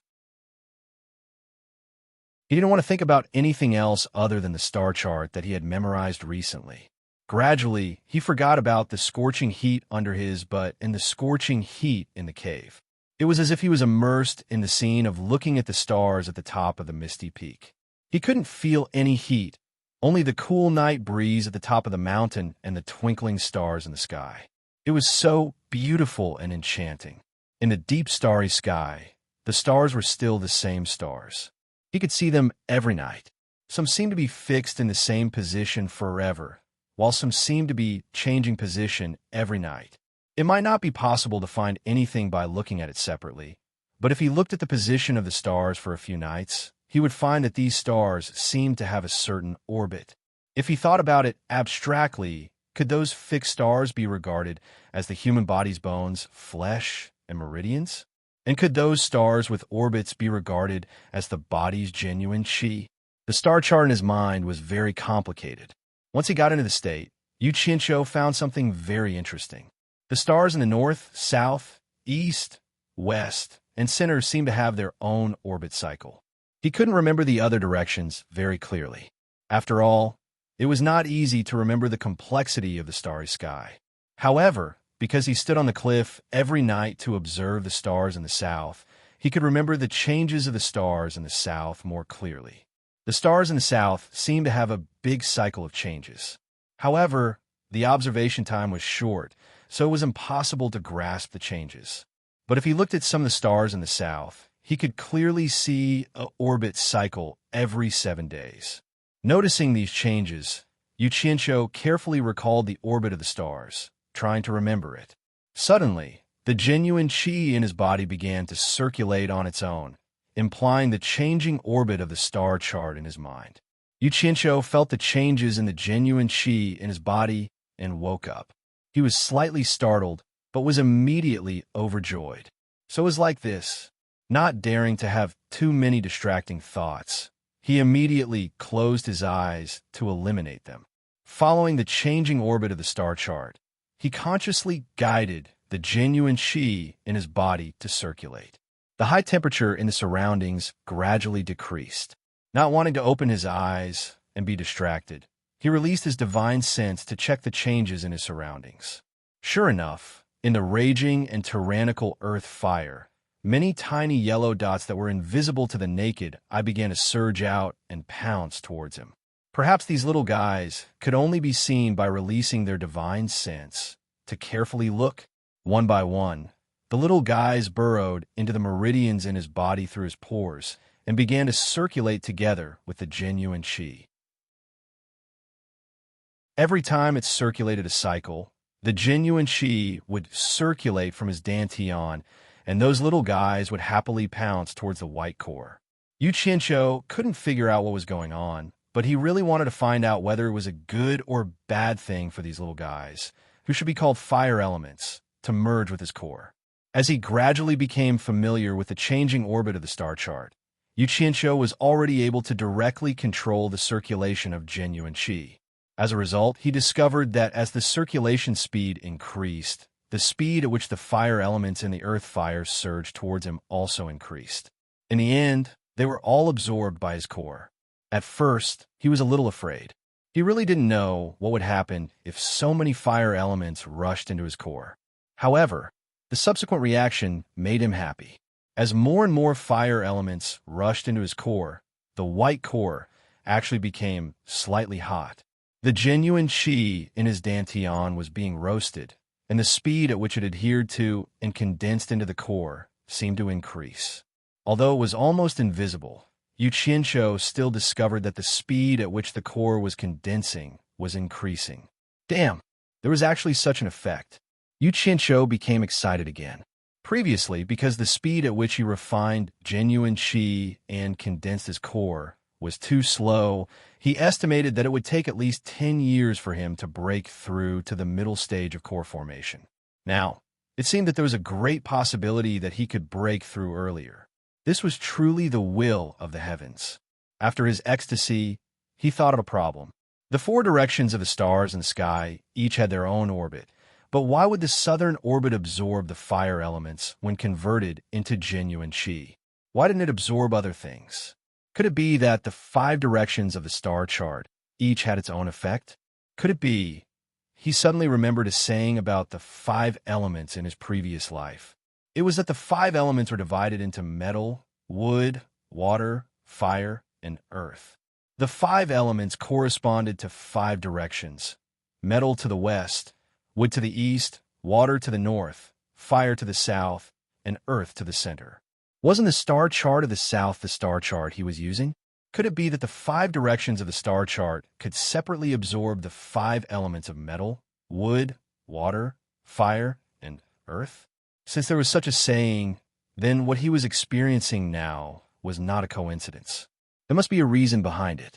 He needed to find an opportunity to understand the other 4 directions of the star chart and see if there were any other effects. As for now, naturally, it was more important to increase his cultivation level. The corner of Yu Qianqiu's mouth twitched, revealing a trace of a smile. He began to increase the speed at which his genuine qi revolved and crazily absorbed the fire elements from the earth fire. In the alchemy room not far from Yu Qianqiu, Chun Feng looked at the pill in his hand that had a faint halo and laughed out loud. He could finally be like Boss and concoct such a high-quality pill. Hearing the commotion inside, one of Chun Feng's subordinates walked in. Seeing the pill in Chun Feng's hand, he immediately cupped his hands and bowed. "Congratulations, Chief Chun. You have finally concocted a high-quality pill." Chief Chun's title was given to him by Yu Qianqiu. It meant that he was the person in charge of logistics, so he was called Chief Chun. Chun Feng's subordinates also called him this. Yes, it wasn't easy. Chun Feng sighed and turned to ask, "How many days did I stay in the alchemy room this time?" 13 days, the person replied. 13 days? Now that you mention it, I'm a little hungry. Chun Feng rubbed his shriveled stomach. He had not reached the core formation stage yet, so it was a little unbearable to not eat for a long time. Tossing the pill in his hand, Chun Feng smiled proudly and said, "I'll go see if Boss is here. Just because I concocted a high-quality pill, he has to give me something good to eat." "Chief Chun, wait a minute. Boss is here. He came the 2nd day after you concocted the pill and has been staying in a cave." The person knew that the boss he was talking about was the leader. In Utopia, only a few people had the right to call him that. Chun Feng frowned and thought to himself, "What is Boss doing? He has actually stayed here for more than 10 days. How rare." He waved his hand and said, "Bring me to him." Chapter 233. That person brought Chun Feng to the cave where Yu Qianqiu stayed. There was a red light flashing inside, and no one knew what was going on. With Chun Feng leading the way, that person dared to go in. When the two entered and saw the scene inside, they were dumbfounded. The red light in the cave was rippling, as if there was something wandering in the air. The temperature was extraordinarily high. Chun Feng and his subordinates stood there for a while, and suddenly felt like they were being roasted by the high temperature. With their cultivation, it seemed like they couldn't withstand it. Yu Qianqiu sat on the ground with his legs crossed, naked. There was nothing on his body, and his black hair fluttered in the wind. He sat there like a burning flame, and the red light in the cave was coming from his body. The temperature inside was too high. The two stayed for a while longer, and suddenly felt thirsty. They couldn't bear it anymore, so they had to leave. "Stand guard here, and don't let anyone in," Chun Feng said to his subordinate and left. The situation was a little strange, and he needed to find someone who could make the decision. Not long after, Bai Sujin hurriedly followed him. Seeing Yu Qianqiu sitting there naked, Bai Sujin looked a little embarrassed. She didn't know what to do. Fortunately, Chun Feng was afraid of the high temperature and didn't dare to come in again, or else it would be even more embarrassing. She didn't know what was going on, so she walked closer to observe. After walking to Yu Qianzhou's side, Bai Sujin was shocked. The closer she got to Yu Qianzhou, the higher the temperature. When she was a few steps away from him, even with her cultivation at the end of the tribulation stage, she couldn't withstand the high temperature, so she had to turn around and retreat. Even she couldn't withstand the high temperature, so how could he sit there as if nothing was wrong? However, from the faint smile on Yu Qianzhou's face, she could tell that he seemed to have gained something, so she shouldn't worry. Thinking about how Yu Qianzhou would stare at the starry sky every night, she guessed that he was cultivating a strange spell. With confidence in her heart, she retreated out of the cave. Bai Sujin instructed Chun Feng, "He is fine. Send someone to stand guard here. Don't let anyone disturb him." Chun Feng respectfully agreed. The former quickly walked back. She was eager to know what secrets were hidden in the starry night sky. At this moment, Yu Qianzhou was immersed in his own world and didn't pay attention to anything happening in the outside world. His core was growing at a visible speed, and he believed that the middle stage of the core formation realm wouldn't be far away. Not long after Bai Sujin left, 2 purple best quality spirit stones appeared in his palm. The majestic spiritual qi in the spirit stones turned into a trickle and flowed into his body through his hands, transforming into white Jin qi, which was then transformed into white liquid Jin yuan, which was constantly replenishing the consumed Jin yuan in his body. At this moment, the core formation seemed to have absorbed enough fire elements. The fire elements that entered the Dantian no longer entered the core formation and began to rush towards the walls of the Dantian. Yu Qianzhou could clearly feel that the fire elements were being absorbed through the walls of the Dantian and began to spread towards his internal organs. Then, it continued to spread to his meridians, limbs, and bones, all the way to the surface of his body, hair, and skin. Yu Qianzhou was somewhat surprised by this change, but he wasn't afraid. This was because he could feel that the fire elements didn't have any malicious intent towards him. Instead, he faintly felt that they were connected. "Since the little ones like it, then come. I want to see how big of a surprise you can give me." With a thought, he sped up the absorption of the spiritual qi from the best quality spirit stones in his hand. The spiritual qi entered his body and was quickly transformed into Zhen Yuan. The original purple light of the best quality spirit stone immediately dimmed. When all the purple light was used up, the spirit stone was crushed into ashes and fell from his palm. After the spiritual qi was completely transformed into Zhen Yuan, the circulation within his body increased to the limit. The fire elements in the earth fire were continuously absorbed into his body and were stored in his Dantian. He didn't know how much time had passed, but when the fire elements filled his whole body, including his meridians and Dantian, his body felt as if it was about to burst. He didn't dare to absorb anymore and stopped the circulation of the magic art. Looking at the core formation in his Dantian, it wasn't far from the middle core formation stage. Yu Qianzhou was wild with joy. He didn't expect that the fire elements in the core formation stage would have such a miraculous effect. Even if he didn't cultivate, he was still constantly refining the Zhen Yuan to solidify and enrich himself. At this rate, his cultivation would break through to the middle core formation stage in a few days. Yu Qianzhou opened his eyes and let out a breath. He slowly stood up, feeling that his body was full of energy and extremely comfortable. He probably didn't even know that at the moment he opened his eyes, a ball of leaping flames flashed in each of his pitch-black pupils. It was a very strange sight to behold. Yu Qianzhou was about to leave the cave when he suddenly found his abnormal state. His expression immediately twitched. "Damn it! What's going on? How come I'm naked?" His gaze fell on the place where he just sat, and he suddenly understood. He was afraid that it was related to the fire elements he absorbed. There was a layer of ash on the ground where he just sat. He touched his scattered hair and found that the crown that was originally on top of his head was also gone. It seemed that other than his body, everything else was gone. The crown was made of fine copper. How could the fire elements be so powerful? Yu Qianzhou couldn't help but be afraid. It didn't matter if he was naked now, but if one day he was suddenly burned in front of everyone, it would be terrible. Yu Qianqiu looked at the entrance of the cave. Fortunately, there was no one. He quickly took a set of clothes out of thin air and put them on. After he felt a little safer, he pondered about the fire elements in his body. He didn't know if such a situation would happen again in the future.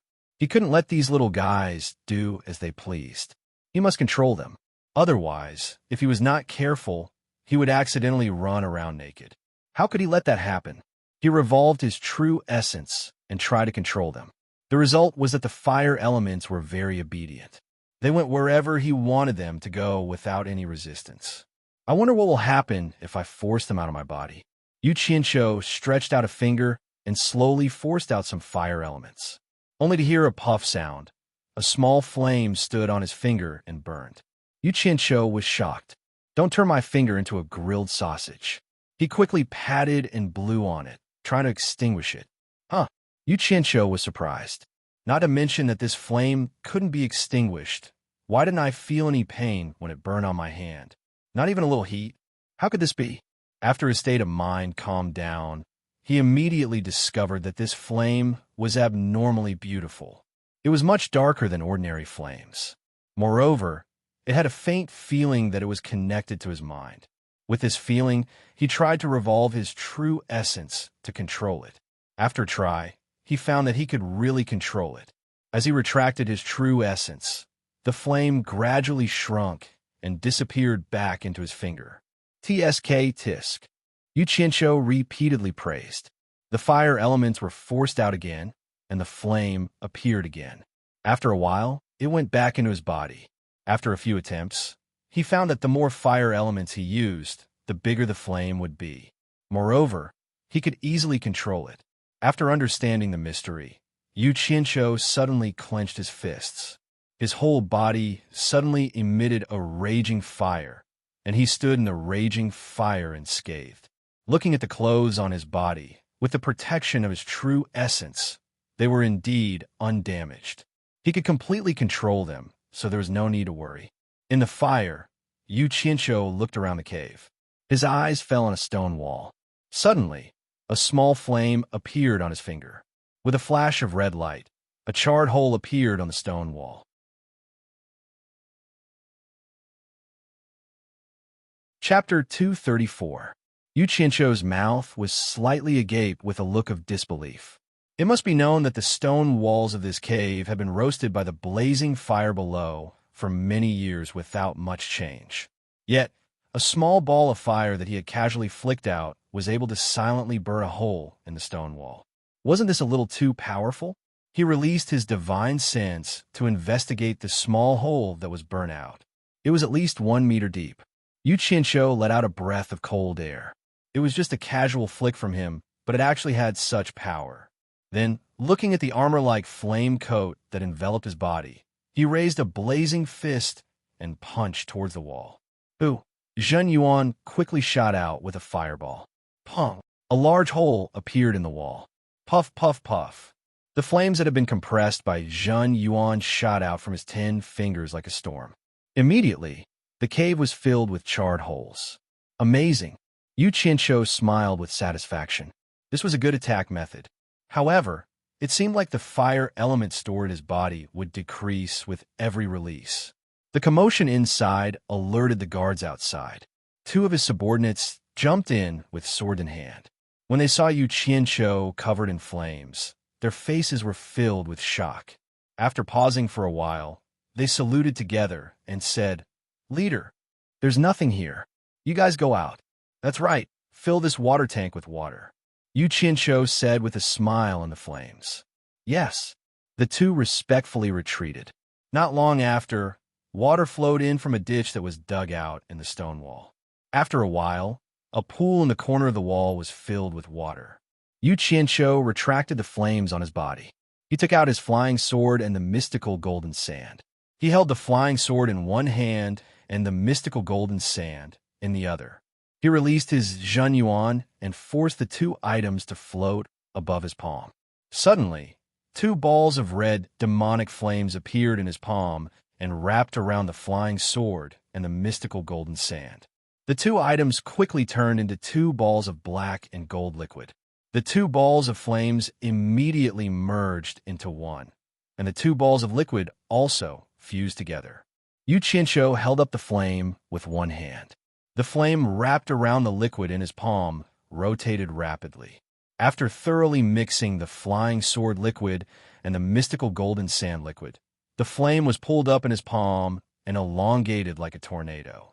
The metal liquid also gradually elongated, and a long sword began to take shape in the rotating flame.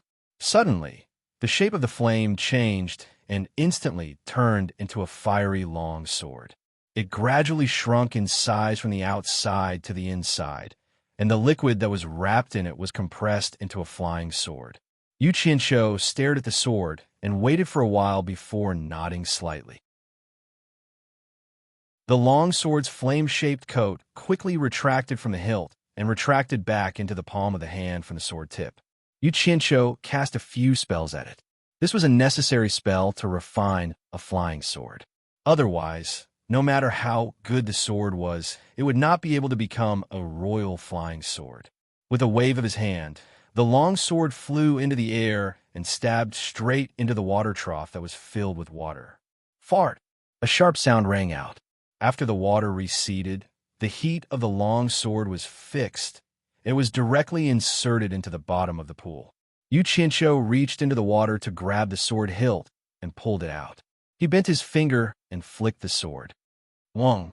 The long sword let out a crisp dragon roar. The layer of black impurities wrapped around the sword was shaken off, revealing a flying sword with a dark gold color. Yu Qianqiu flicked the sword twice and listened to the buzzing sound. He nodded in satisfaction and then casually slashed at the stone wall. With a light sound, the long sword penetrated into the stone wall and swept out again. It was as effortless as a knife cutting through tofu. Good sword. Yu Qianqiu gently stroked the sword and couldn't help but praise it. The most important thing in refining was the balance of the materials. Alchemy was also the same. The second thing was superb refining skills.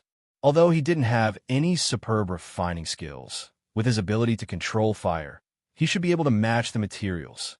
His divine sense locked onto the flying sword in his hand and flew freely in the cave. Finally, with a dong sound, the sword was nailed into the stone wall. Still in high spirits, he picked up the flying swords and mysterious gold sand on the ground and started refining them one by one. When all the flying swords were mixed with mysterious gold sand and refined again, he found that the amount of mysterious gold sand was enough to refine another 100 flying swords. Back at the auction house, he knew that 10 kilograms of mysterious gold sand was enough to refine 200 flying swords. After thinking about it, he felt that even if he used all of them now, it would be useless. Even if he reached the middle stage of core formation, he wouldn't be able to fully unleash the power of 200 flying swords. It would already be very good if he could increase the power of 100 flying swords. Besides, if Chun Feng found out that he took something as good as the mysterious gold sand for himself, he would definitely nag him endlessly. It was better to leave some for him. With a wave of his hand, the 100 flying swords and mysterious gold sand nailed to the wall were all put away. Suddenly, his whole body trembled. Yu Qianqiu closed his eyes and let out a comfortable moan. Just like that, his cultivation broke through to the middle stage of core formation. It was simply too satisfying. Feeling refreshed, he walked out of the cave. His two subordinates at the cave entrance saluted in unison and said, "Leader, where's your chief, Chun?" Yu Qianqiu asked with his hands behind his back. One of them replied, "Chief Chun is in the alchemy room." The former nodded and said, "Go do your own things. There's no need to watch over me." With that said, he walked away. When he passed by another cave entrance, he suddenly heard someone whispering, "Strange. Did you notice that the temperature of the earth fire has been very unstable these past 2 days? It seems like it's a bit low." Someone replied, "That's right. I also think it's strange. When a cauldron of pills reached a crucial point, the temperature suddenly dropped. In the end, we wasted an entire cauldron of pills. However, the temperature seems to be gradually recovering." Yu Qianqiu listened for a while outside and thought to himself, could it be that they're affected by my fire art? Regardless of whether it's true or not, it seems like I can't absorb fire elements in my own territory in the future. If I want to do it, I have to do it outside. Inside the alchemy room, Chun Feng was squatting in a pile of spiritual herbs, rummaging through something.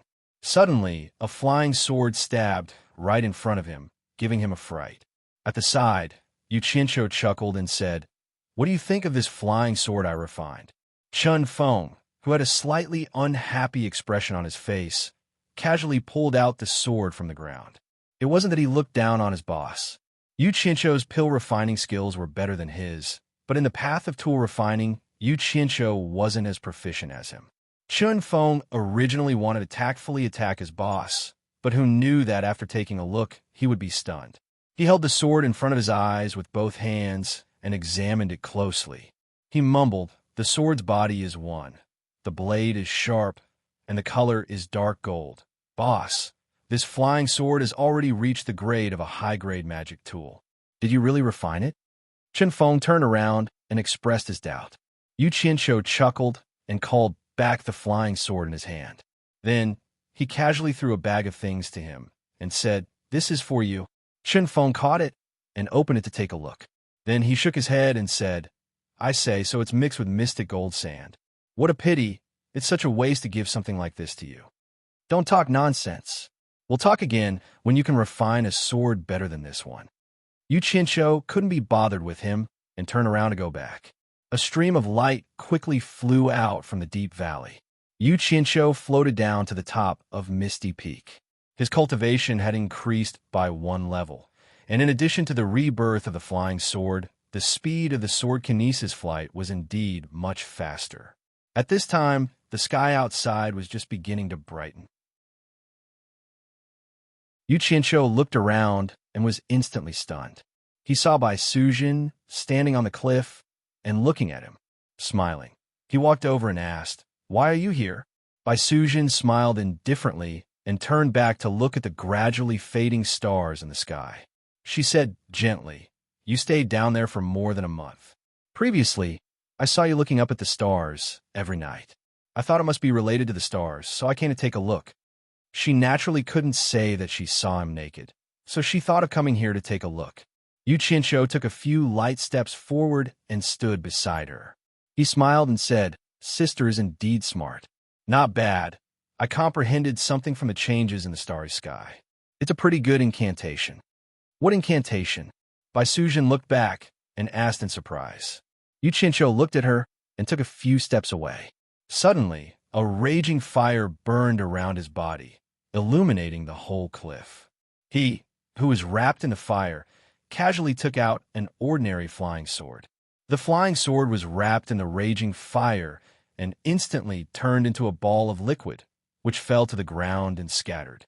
After the bewitching fire was restrained into his body, Yu Qianqiu shrugged disapprovingly, as if to tell her that it was this incantation.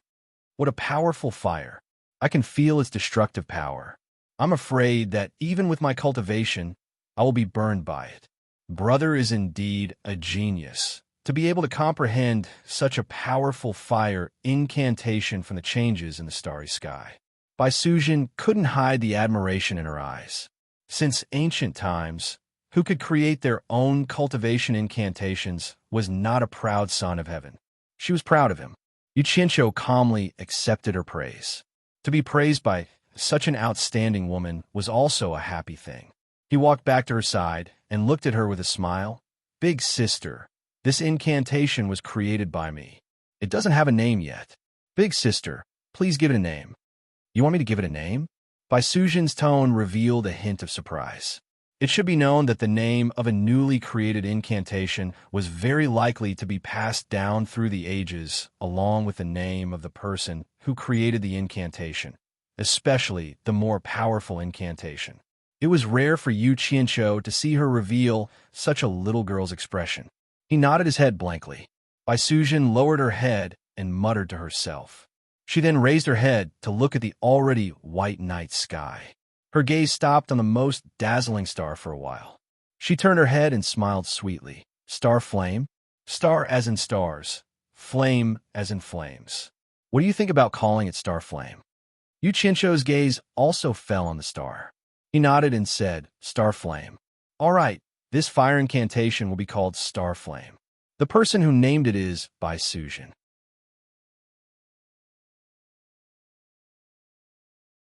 Chapter 235. After learning that he had stayed in the valley for more than a month, Yu Qianzhou went to inspect the troops. Seeing that the houses had been built and that the training was on track, he finally felt at ease. There was no need for him to worry about the other details. Otherwise, what was the point of having so many people? When he returned to the back garden of the Pillar of State General's residence, he realized that Shi Xiaotian, Ling Feng, and the rest were not there. There were a few more mortals with spiritual roots in the garden, and he had recruited them into Utopia. When he walked past the entrance of the garden, he realized that there were many servants cleaning up the general's residence. There were lanterns and colored banners everywhere, and it looked very festive. Mr. Yu, someone called out to him. Yu Qianzhou saw a smiling Shi Yutian running over and bowing. Yu Qianzhou pouted and said, Is it going to be a festival? Or are you going to marry a concubine? Shi Yutian felt awkward and smiled apologetically. Yes, my father will be back tomorrow. Oh, the Pillar of State General is coming back. Yu Qianzhou nodded and said, Find me 10 sets of clothes for the servants, the ones I wore last time. The set that Shi Xiaotian had given him had turned into ashes in the valley, so he had to get a few more sets as backup. Shi Yutian nodded repeatedly and trotted away. Not long after, he personally came back with 10 sets of clothes for the servants. Yu Qianzhou immediately changed his clothes in the garden and walked out of the back garden. Shi Yutian followed behind and said with a smile, Mister, are you going out? Yutian is quite familiar with the capital. Do you want me to lead the way? Just as he finished speaking, he saw the 2 beautiful wives of the Shi family blocking his way. The 2 ladies wanted to bow to Yu Qianzhou, but they were stopped by Yu Qianzhou. There's no need to be so polite. When there are many people, I'm a servant of the general's residence. He then bowed to the 2 ladies instead. Si-Tu Hui tilted her body slightly. Although she did not know who he was, she did not dare to accept his courtesy. On the other hand, Bao Wanshi was not interested in him. She accepted his bow and complained to her husband, Where are you going? Madam, I'm going out with Mr. He was looking forward to building a good relationship with Yu Qianzhou.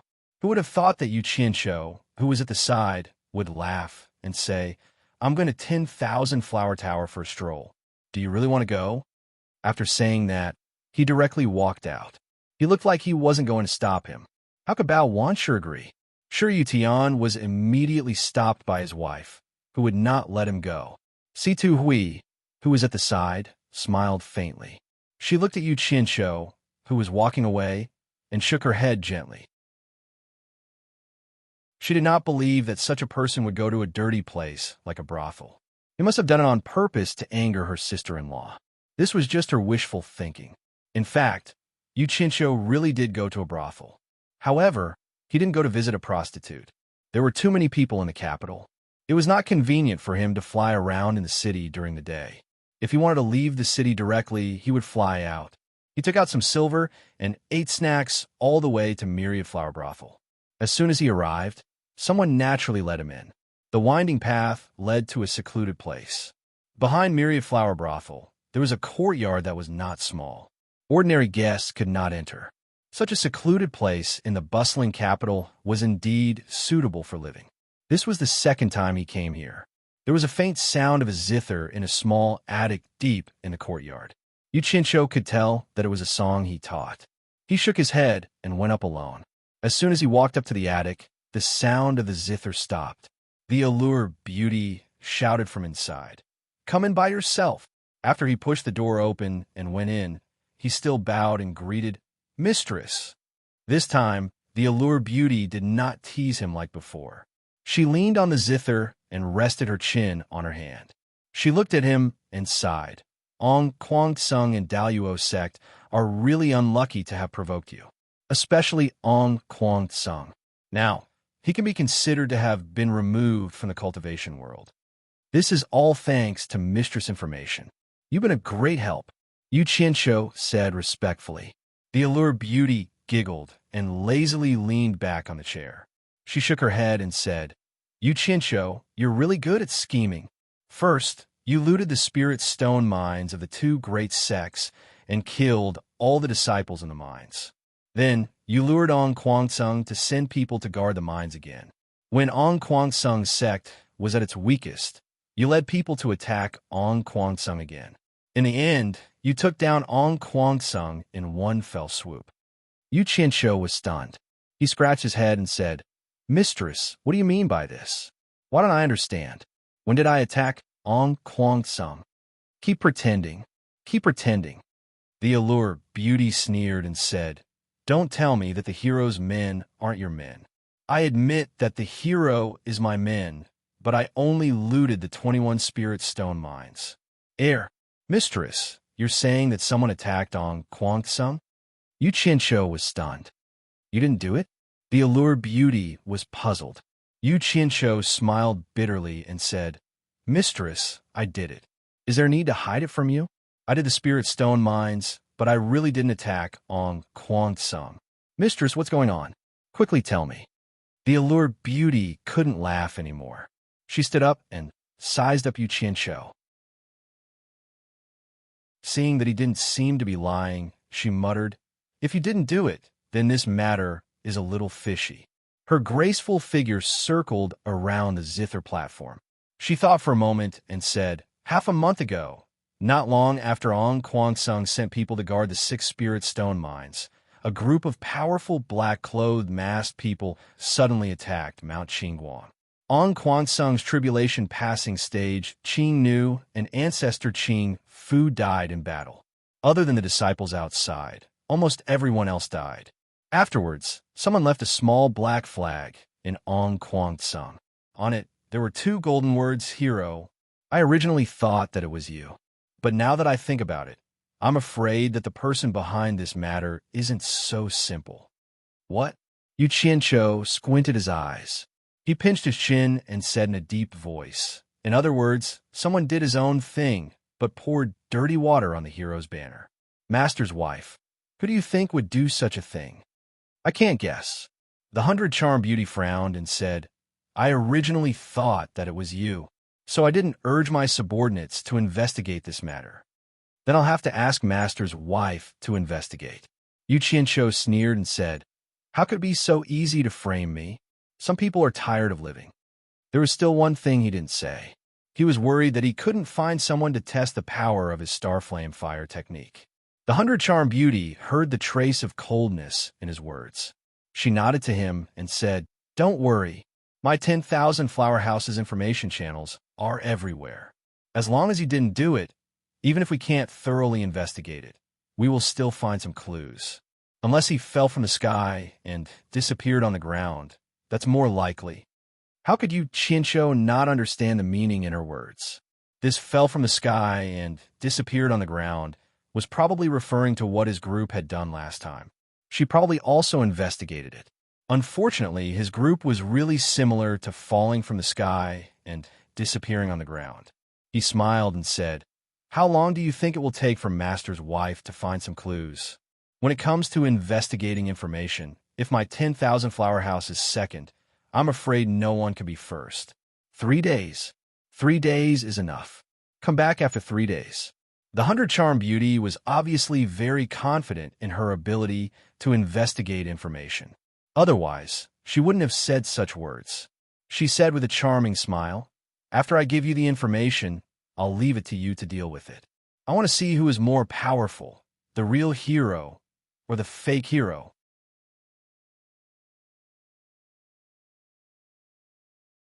Chapter 236.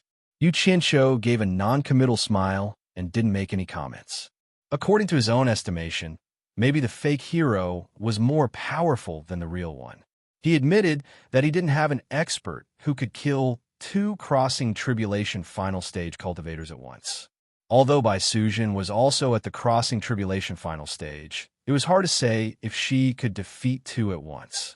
Moreover, On Kwangsung definitely had other crossing tribulation final stage experts. Otherwise, he would have already gone to Qing Guang Mountain to find trouble with Ong Kwang-sung, Master's wife. During this time, did anything new happen in the cultivation world? Yu Qianqiu naturally wouldn't let a master's wife who was familiar with the cultivation world go to waste. Nothing new, but there's an old thing. The new talent assembly that is held once every 10 years will be held at Supporting Immortals Island in 6 days. This year, Ong Kwang-sung will definitely be absent. AI, it's a pity that you have already been expelled from Supporting Immortals Island. Otherwise, you would also be able to witness this grand occasion. The 100 Charm Beauty teased. It's a bit of pity. Yu Qianqiu shook his head in agreement. He thought to himself, how do you know that I won't be able to witness this grand occasion? As long as I want to go to Supporting Immortals Island, I can go at any time. However, these words naturally couldn't be said out loud. The news of the Pillar of the State General returning to the capital with 10,000 guards had already spread throughout the capital. It was said that His Majesty the Emperor would personally come out of the city to welcome them. The common people naturally didn't want to give up on this opportunity. To be able to see His Majesty the Pillar of the State General was a rare thing. Therefore, the streets were filled with people. Yu Qianqiu was normally a person who liked crowds. Naturally, he also wanted to join in on the fun. However, this time, because His Majesty the Emperor would personally come out of the city to welcome them, the number of people that could go out to welcome them was limited. Therefore, Shi Yutian, who was in charge of this stall, personally arranged for him to be part of the welcoming team. Lady Li, 2 sons, 2 daughters-in-law. These are the family members. The housekeeper and 4 servants were just in accordance with the rule that a master couldn't have more than 1 servant. Among the servants, there were 3 maidservants. Only the housekeeper and Yu Qianqiu were male. Naturally, it was to make it easier for them to serve their mistress. At the west gate of the capital, the Shi family's master and servant had already arrived at the city gate. Although it was early in the morning, the sun was still quite fierce. Fortunately, they were at the west gate, so the sun wouldn't reach them for a while. Everyone could hide under the tall city walls. As for the top of the city gate tower, His Majesty was up there. The main road out of the city was guarded by layers of majestic imperial guards, not allowing anyone to get close. The family members of the Pillar of the State General were the only exceptions and were allowed to leave the city. Yu Qianqiu looked up from time to time from the city wall. He had never seen what the legendary emperor looked like, and he really wanted to see it. Little Tian, that old man in yellow on the city wall, is the emperor.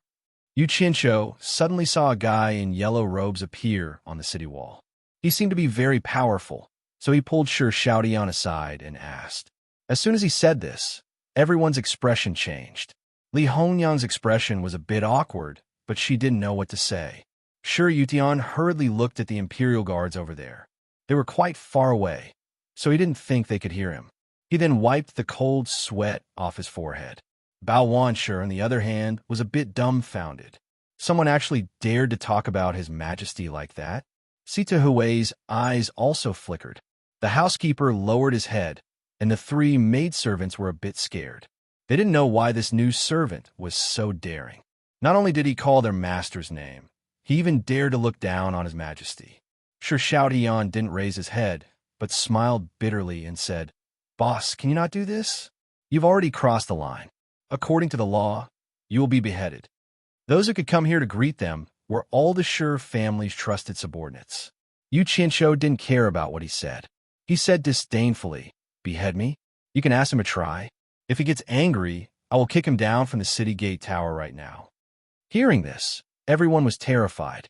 If these words were to spread, what would happen? Shi Xiaotian almost begged, "Boss, lower your voice. The emperor is protected by the imperial preceptor. The imperial preceptor isn't an ordinary person. He has a high cultivation." Yu Qianqiu was slightly stunned. He remembered something. It seemed that before Bai Sujin was imprisoned in Ong Kwang-sung, she had fought with the imperial preceptor. Thinking about this, he really restrained himself a little. About an hour later, there was movement on the city gate tower. Not long after, a group of civil and military officials escorted a yellow-robed elder out of the city gate. As a family member, she couldn't go to the main road to greet them. She could only follow from the side protected by the Imperial Guards. As if it was rehearsed, everyone immediately felt a buzzing vibration under their feet. Following that, the neighing of war horses came from afar. When a banner could be seen fluttering in the distance, a general in silver armor had already leaped up the slope. Immediately, a row of generals in battle armor followed behind him. Suddenly, a black mass of cavalry appeared behind them, and with a rumble, they followed the general in front. If this group of people didn't stop and directly charged over, what would the situation be like? The momentum of the tens of thousands of horses galloping over was astonishing. Even the ground over here was trembling. Yu Qinshu sized up the civil and military officials on the main road. Many of their faces had already changed. It was obvious that they were frightened. Looking at the Shi family's side, they were all pleasantly surprised. It was the joy of seeing the master of the family, and a very powerful one at that. Yu Qinshu shook his head and sighed softly. Sigh. I only said a few words, and people said I was overstepping my authority.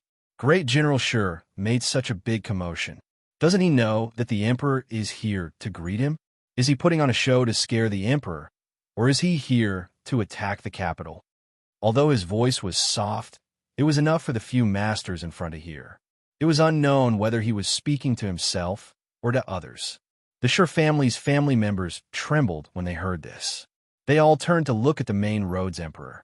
They saw an elder with a sword on his back, who was originally behind the emperor, take a step forward and stand next to the emperor. It seemed like he was protecting the emperor. This time, the Shi family couldn't be happy. It was obvious that they had really frightened the emperor. Yu Qinshu only saw it now. When he saw that person's clothing, he was stunned. Wasn't that the clothing of Fushin Island? He couldn't help but ask, who is that old man with the sword on his back? He is the current imperial preceptor. Shi Yutian sighed. After being pointed out by Yu Qinshu, he could also see that his father was a little rash today. Yu Qinshu nodded silently. No wonder the Li family's dynasty was supported by Fushin Island. It was indeed so. The silver-armored general at the front suddenly raised his hand and waved when he was about 100 meters away from the welcoming guards. The dense mass of cavalry behind him abruptly reined in their horses and stopped abruptly. It was truly an order that was strictly enforced. The general also slowed down. He rode his horse to a stop about 10 meters away from the guards of honor. He jumped off his horse and threw the reins. There was already someone running over to hold the horse for him. The state-pillared general strode in front of the emperor and knelt on one knee. He said, "Subject Shi Wenguang greets your majesty." When he knelt, the army 100 meters away also got off their horses and knelt together. "Long live your majesty." The shouts shook the sky. Just this formation made the blood of those watching feel a little hot. They were indeed an elite army that had been on the battlefield for a long time. At this moment, the old emperor finally smiled. He waved his hand and signaled for all the soldiers to rise. The imperial preceptor beside him said loudly, "His Majesty has an order. Rise."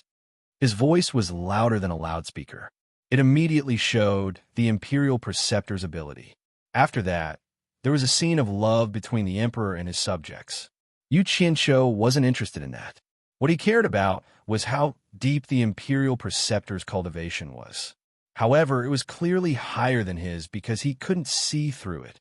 In the end, the general's 10,000 guards set up camp outside the city. The general himself received the honor of being in the same carriage as the emperor. He went directly to the palace, and the palace prepared a banquet for him. The great general's family only had a quick meeting with him, which was considered a greeting. To Yu Qinshu, he was just here to watch the show. When he came back, he would do what he had to do. He planned to stay for a few days and wait for the 100 Charms beauty to get news about the fake hero. Then, he would go to Fushin Island to see if he could see the new talent assembly that was held once every 10 years. After 2 days, Yu Qinshu wanted to find the 100 Charms beauty. However, he saw Shi Xiaotian walking in with an unhappy expression. He couldn't help but ask, what happened? Shi Xiaotian shook his head and said, "It's nothing. Today, during the morning court, someone criticized my father. He said that my father has an army and often follows him. He wants His Majesty to take back my father's military power. Yu Qianzhou smiled and took over the topic. Then, the old emperor rejected that person's criticism and reprimanded him. He even praised your father. Shi Xiaotian was stunned. Who told you that? It just happened not long ago. My big brother told me when he came back. How did you know? Damn, I've seen too many TV dramas in my previous life. Yu Qianzhou put on an unfathomable expression and smiled. I don't need anyone to tell me. I guess at the moment you said it. Then, he walked around the hall with his hands behind his back and sighed. If I'm not wrong, this is just the beginning. There will still be people who will continue to criticize your father. Sigh. Looks like your Shi family has reached a point of life and death. His words were too alarmist. Shi Xiaotian was shocked. His expression twitched. Boss, you must be joking. A general who can command millions of people can't be stupid. Yu Qianzhou patted his shoulder and sighed. Help me send a message to your father. I believe he will understand. What message? Seeing that his boss didn't seem to be joking, he became nervous. Peace is decided by the general. He is not allowed to see peace. Yu Qianzhou sighed. Tell your father. He will naturally know what it means. I'm going out to do something. Then he wobbled out. As he walked, he shook his head and said, It's all because of military power.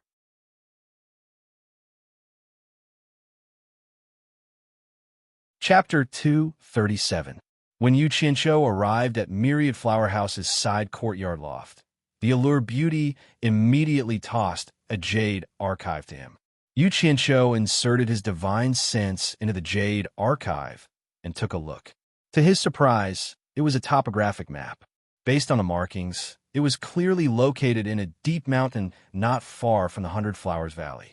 Yu Qianzhou asked, Mistress, what is this? The allure beauty was lazily lying on her side on the soft couch. Her body was moving up and down. She supported her cheek with one hand and said with a smile, There is a small village there. The people in the village rely on hunting for a living. There used to be a cave deep in the mountains nearby. However, for some reason, the cave suddenly disappeared more than 10 years ago. It wasn't until the day on Kwangsung was attacked that a villager accidentally discovered the cave, reappeared, and saw hundreds of people entering it. The villager thought it was strange and wanted to see who those people were. However, when he got closer, he discovered that the cave had disappeared again. When my men arrived, they discovered that the cave had been sealed off by a formation. Yu Qianzhou waved the Jade archive in his hand and asked, The small village that Mistress mentioned is here? The temptress nodded coquettishly from her couch. Mistress, are you saying that the attack on Ong Kwangsung has something to do with the 100 Flowers Valley? Yu Qianzhou frowned. Speaking of the 100 Flowers Valley, he recalled the 4 treasures of the Snow Valley that were auctioned off by the Wu clan. That Yin Zhuixing was very mysterious. I don't know if it has anything to do with the 100 Flowers Valley, but I'm guessing that the incident with Ong Kwangsung must have something to do with these hundreds of people. The location of the cave is in your Jade archive. If you're interested, you can go check it out yourself. The temptress smiled. Yu Qianzhou put away the Jade archive and clicked his tongue. Mistress, you're amazing indeed. You even know what happened in a small village in the secular world. Stop flattering me. If you have the time to flatter me, you might as well massage my legs. The allure beauty giggled. As she spoke, a fair and plump jade-like leg stretched out from the red muslin. In the end, Yu Qianzhou was so embarrassed that he found a random excuse and ran away. He was afraid of his mistress. If this continued, he reckoned that one day he would be tempted to the point where he would lose his sense of propriety. 2 days later, Yu Qianzhou was sitting in the main hall of the general's mansion's back garden. He was tapping on the table and counting the time. In one more day, it would be the new talent assembly on Fushin Island. However, the people who were supposed to come were not here yet. Unknowingly, the sky had already darkened. Shi Xiaotian hurriedly walked in and said, Boss, my father wants to see you. Yu Qianzhou laughed coldly in his heart. Still putting on airs in front of me? I don't care what great general you are. He crossed his legs and leisurely shook his head, saying, I'm not going. Shi Xiaotian was startled. He didn't expect that his boss wouldn't give him face and was begging him.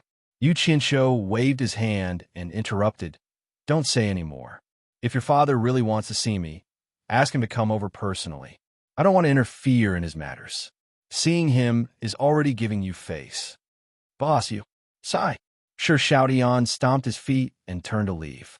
Not long later, Shi Xiaotian let a tall and sturdy middle-aged man in. It was the pillar of the state general, Shi Wenguang. Yu Qinshu sat on the chair and didn't move. He smiled and sized up the person who came. This great general was wearing a plain robe, but it couldn't conceal his imposing aura, especially that domineering aura.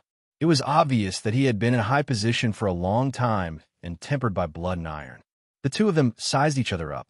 Shi Xiaotian, who was at the side, felt a little awkward. The introduction was already a little redundant. At this moment, a person slowly walked out from the back of the main hall. The burly Guan Yu, who wore green robes and a green hat, stood at Yu Qinshu's side with an extraordinary air and a sword at his waist. Guan Yu raised his hand and stroked his long beard. He narrowed his eyes coldly at Shi Wenguang. Guan Yu's bearing was rare in the world. Coupled with the fact that he had led troops in Utopia for many years, there was nothing to say about his bearing. Shi Wenguang took a glance and cheered inwardly. What a great man. However, Shi Xiaotian felt that Guan Yu looked familiar. He didn't know where he had seen him before.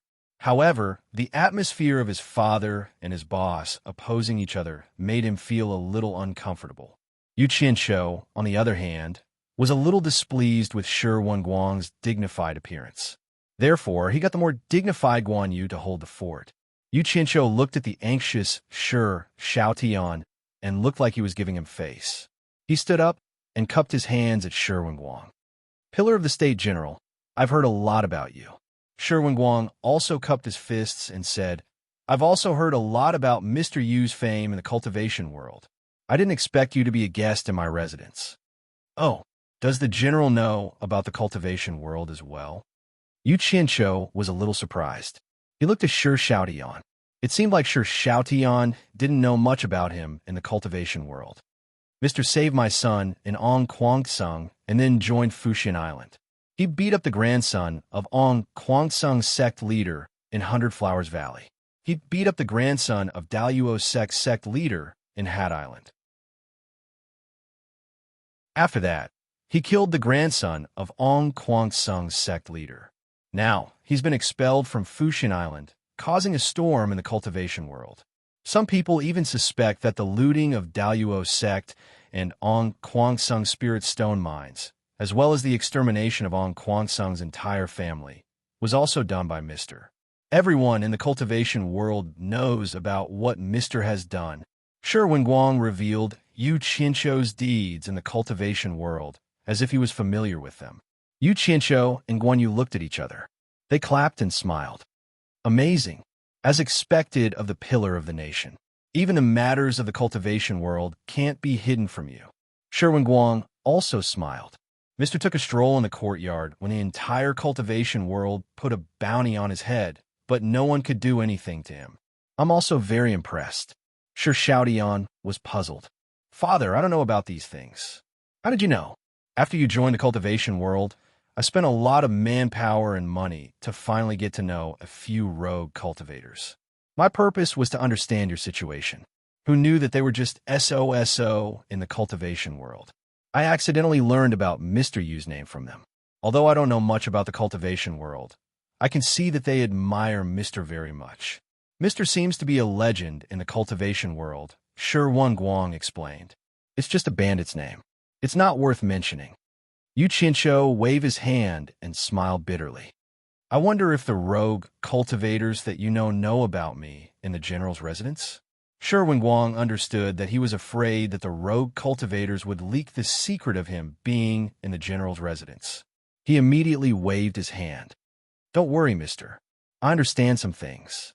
If Mister's whereabouts are leaked, our Shi family will be involved in the disputes of the cultivation world. That will be a disaster.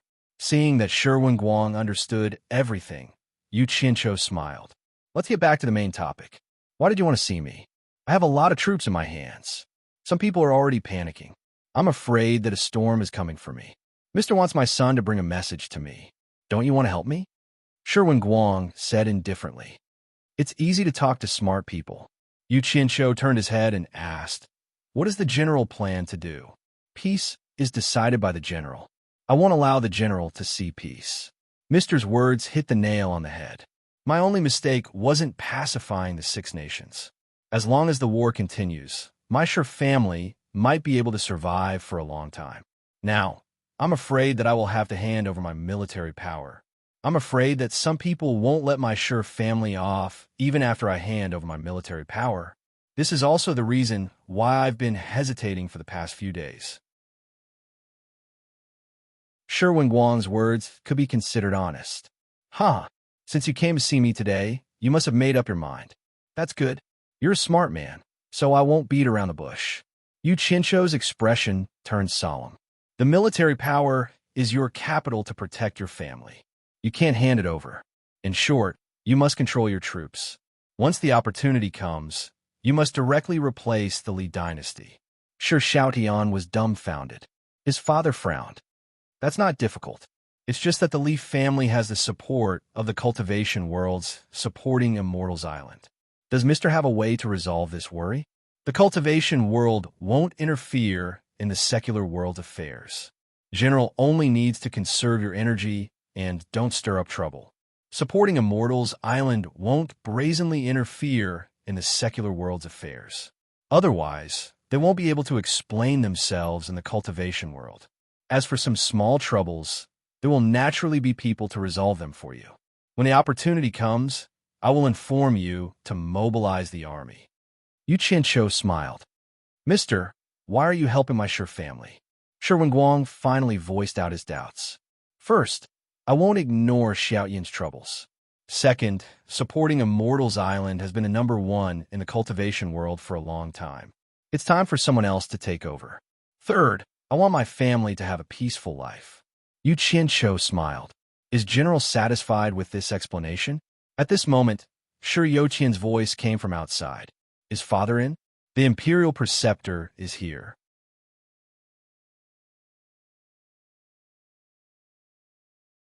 Chapter 238. The few people in the hall exchanged glances. Sherwin Guang frowned and said, What is he doing here? Grand Preceptor, this is a forbidden area. Before Shi Yutian could finish his sentence, he heard another person snort coldly. Following that, Shi Youqian's pleading voice could be heard. Grand Preceptor, Grand Preceptor. Sherwin Guang looked at Yu Qianqiu.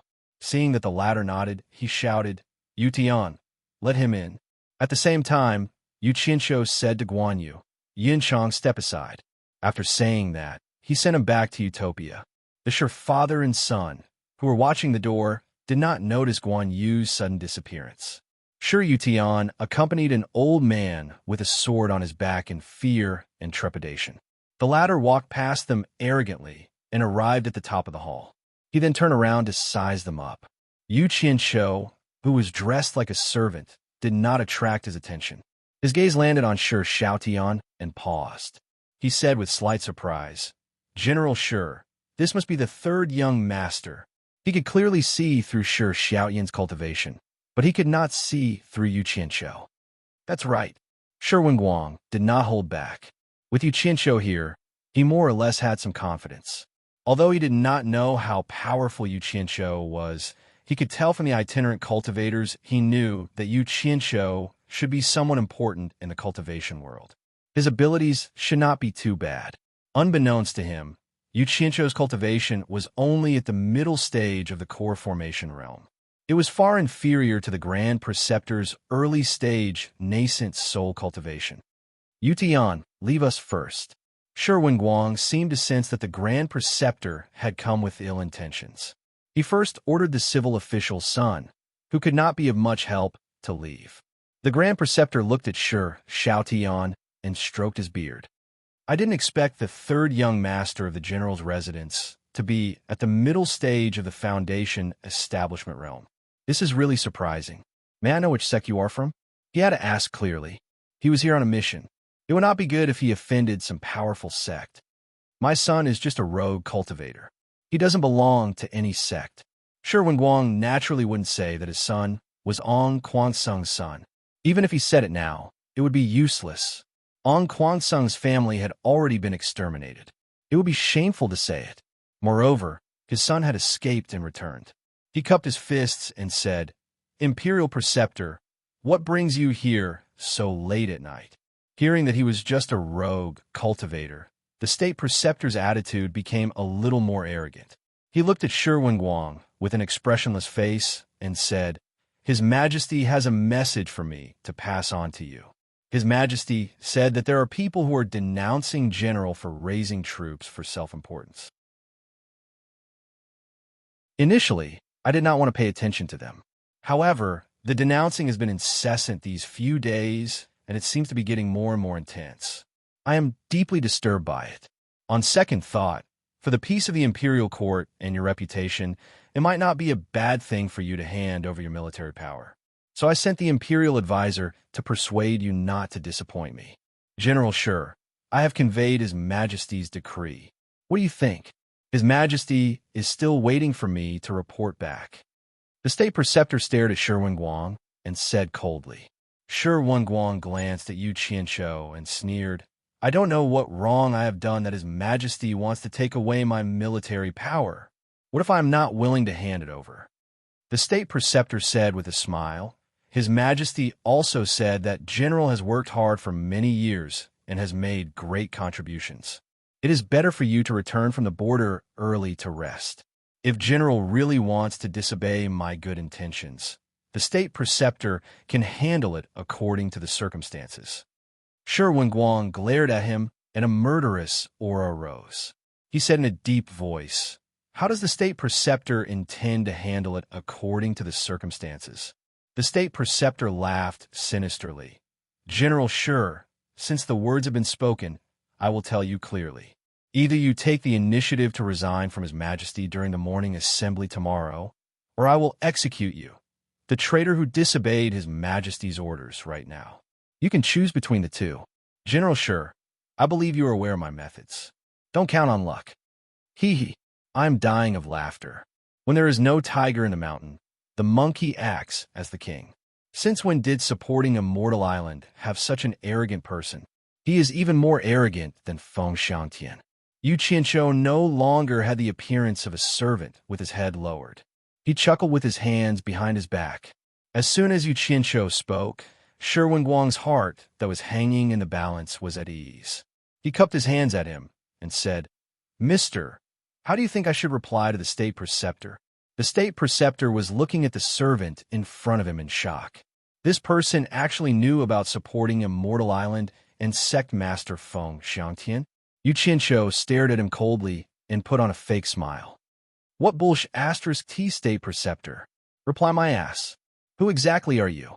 The state preceptor's tone was slightly flustered. At first, he thought that the other party was an ordinary person. Only now did he realize that it was because he couldn't see through the other party's cultivation. He was originally a nascent soul realm cultivator of supporting Immortal Island. On the path of cultivation, there was no hope for him to improve, so he came to the secular world to be the state preceptor. This state preceptor might seem impressive in the eyes of the secular world, but in the eyes of the disciples of supporting Immortal Island, it was a place that they weren't willing to come to. Which cultivator would be willing to act like a watchdog and protect a mortal? So what if that mortal was the emperor? As long as one had a bit of cultivation, it was easy for them to enjoy anything they wanted in the secular world. However, those with low cultivation couldn't come, and those with high cultivation couldn't be bothered to come. Thus, every generation of state preceptor supporting Immortal Island would choose an average nascent soul realm cultivator.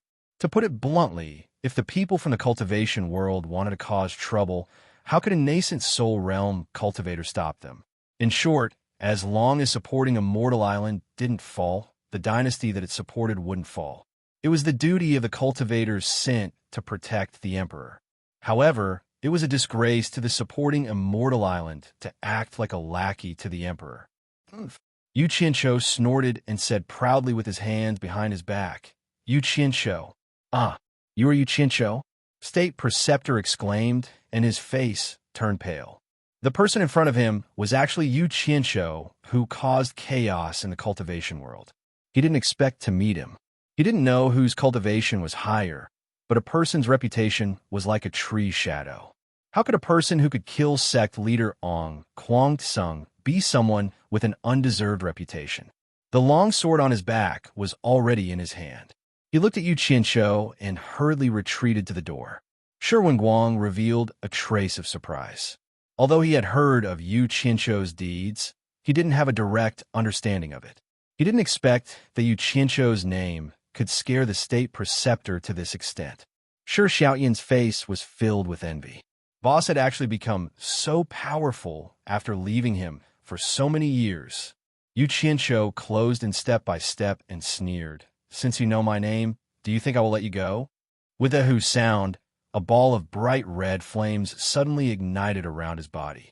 The surrounding wooden furniture and other things were immediately roasted to the point of sizzling and emitting smoke, as if they were going to catch on fire at any time. Shi Wenguang, who was at the back, was on the verge of collapsing from the high temperature. He couldn't even breathe through his nose and mouth. Shi Xiaotian immediately released his vital energy to protect his father and retreat far away. However, from the looks of it, he wouldn't be able to hold on for long. Yu Qianqiu didn't expect the fire to be so powerful. He immediately suppressed the temperature of the fire. Otherwise, not only would the house burn, but even the state pillar general would also be roasted. He had already become a man of fire, but he was still sneering in the fire. It made everyone's hair stand on end. What kind of magic art was this? The state preceptor was already dumbfounded. By the time he reacted and wanted to run, he only saw a red light flash past on both sides. The door had already been sealed by a sea of fire. He looked to his left, right, and roof. There was no fire on the ground, but he didn't know how to burrow underground. Since he was forced to this point, he could only give it his all. There was no point in being afraid. The flying sword in his hand flashed and turned into a cold light that shot towards Yu Qianqiu. Yu Qianqiu snorted coldly and pointed with his finger. A pillar of fire shot towards the flying sword. However, the state preceptor's cultivation was much higher than Yu Qianqiu's. The flying sword immediately forced Yu Qianqiu's pillar of fire back. However, the fire released by the latter was too powerful. When the flying sword was about a meter away from Yu Qianqiu, it had already turned into liquid metal and flowed on the ground. Yu Qianqiu immediately swung his palm towards the state preceptor. He clenched his fist, and the surrounding wall of fire wrapped around the state preceptor. Ah! The state preceptor didn't even manage to scream before he turned into nothingness. When Yu Qianqiu opened his fist again, the raging fire was quickly sucked back into his palm. A pile of ashes belonging to the state preceptor scattered on the ground.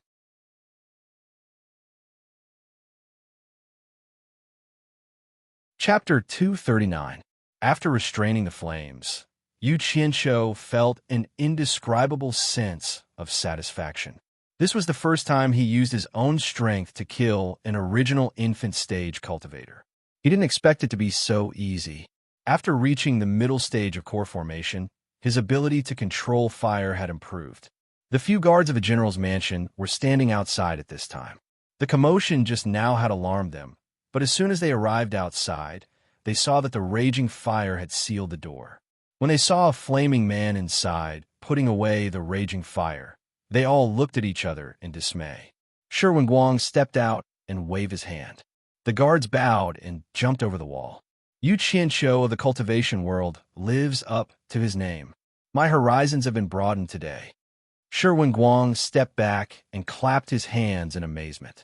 He didn't have the chance to see such a scene usually. Amazing! Amazing! Shi Xiaotian exclaimed in admiration as he touched the furniture that was already giving off the smell of burnt wood. Yu Qianqiu wasn't going to be blinded by the father and son's praise. He said solemnly, "There's no time to lose. General, leave the city and meet up with the army outside. It's best to return to the western border tonight." This. Shi Wenguang looked outside and hesitated. Knowing that he was worried about his family, Yu Qianqiu shouted, "Call your mother, brother, and sister-in-law over. Understood. Shi Xiaotian ran out quickly. General, please listen to me. First, as long as you return to the western border as soon as possible, the Sure residence will be the safest place. Second, with your family here, the Emperor will know that you won't rebel. He won't dare to provoke you.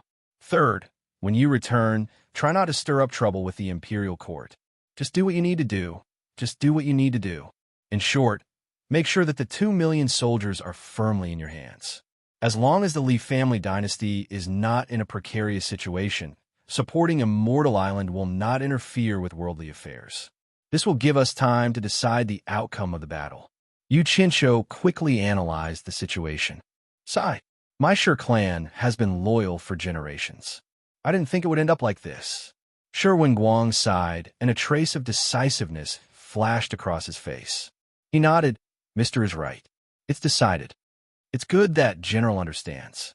After Yu Qinshu finished speaking, he waved his hand, and a group of black-clothed masked men appeared on both sides.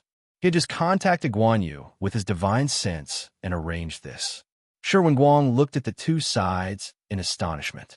He had led troops for a long time, so he could naturally feel the military temperament of these two teams. Yu Qinshu didn't explain to him, so he didn't ask.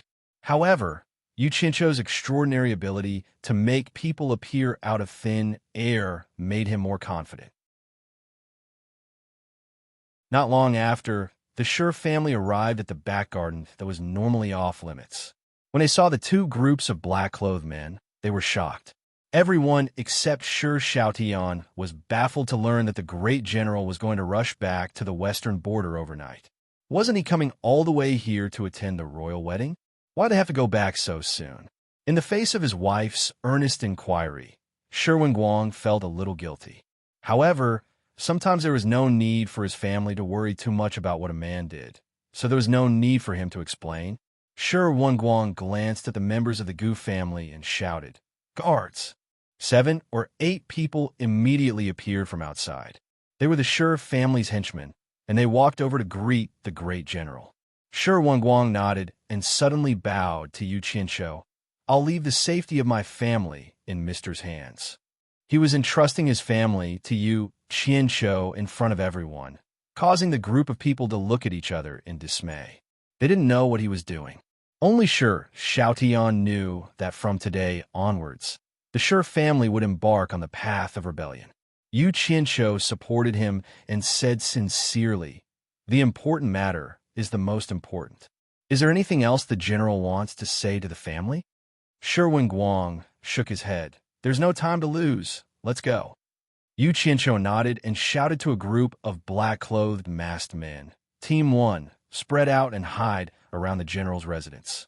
Before I return, kill anyone who enters or leaves the general's residence without mercy. The moment this order was given, the women immediately felt a little alarmed, not knowing what was going on.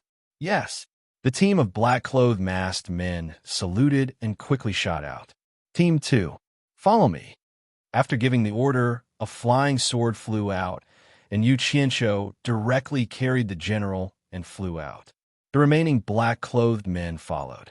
The head of the family had left just like that, and a group of people who could fly suddenly appeared. The remaining people felt that something was wrong. Shi Xiaotian smiled and comforted them. "Everyone, don't worry. It's nothing. Father has urgent military affairs and has to rush back to deal with it." Bao Wanshi and Situ Hui looked at each other with complicated expressions. The army that had been stationed in the western suburbs of the capital for the past few days suddenly broke camp. The army set off, and Shi Wenguang ordered 3,000 cavalrymen to stay 1 li away from the army. 3,000 cavalrymen led the way, and the army of 10,000 rushed west overnight. Yu Qinshu, on the other hand, sent a team to protect Shi Wenguang and gave a death order that Shi Wenguang must be safely sent back to the army camp at the western border. In Fuxian Island's myriad fragrance garden, a man and woman were burning dry firewood. Yu Qinshu stayed in the general's residence for a day, and seeing that there was no movement from the imperial court, he reckoned that there was no big problem. However, he still carefully set up defenses in the general's residence before coming to Fushun Island. After finding out the location of the new Excellence Assembly, Yu Qianqiu changed into Fushun Island's clothes and swaggered over. However, when people walked towards him, he would still avoid them, and thus took many detours. Fortunately, he was still familiar with Fushun Island, so he wouldn't get lost. He turned left and right until he reached the seaside, and he reckoned that he wouldn't meet anyone, who knew that after walking a few steps, he would faintly hear someone calling out, Yu Qianqiu, scaring him. He looked around but didn't see anyone. Then, he heard a voice that seemed to be coming from the other side of the rock. After listening carefully, it didn't seem like someone was calling him, but someone was talking about him. The voice was somewhat familiar. Thus, he sneakily climbed up the rock and stuck his head out to take a look. He was delighted when he saw who it was. It was none other than his old acquaintances, Ko Xuehua, Murong Xian, and Mei Yinhong from Myriad Fragrance Garden, Xiao Wanqing from Enron Pavilion, and Gu Qingyun from Cultivation Pavilion. Because these people were friends with Yu Qianqiu, they often came in contact with each other. After Yu Qianqiu was expelled from the sect, they would often gather together to reminisce about Yu Qianqiu. Yu Qianqiu's current position just happened to be downwind, so he could hear their conversation. After listening carefully, it turned out that the topic revolved around him. The concern in their words touched the eavesdroppers. TSK. This brat, Gu Qingyun's luck with women is not shallow. One person with 4 beauties, should I go out and meet them? Yu Qianqiu was somewhat hesitant, but in the end, he clenched his teeth and stood on the rock. Who is this? They are actually hiding here, talking about love. A voice came, and the 5 people sitting on the beach were immediately startled. They abruptly stood up and looked back. A person on the rock was smiling at them, and they couldn't believe their eyes. Xiao Wanqing said in surprise, Yu Qianqiu, it's you. She covered her mouth with her hand and looked around carefully. Hee. Yu Qianqiu jumped down from the rock with a mischievous smile and walked towards them. He said with a smile, everyone is in a good mood.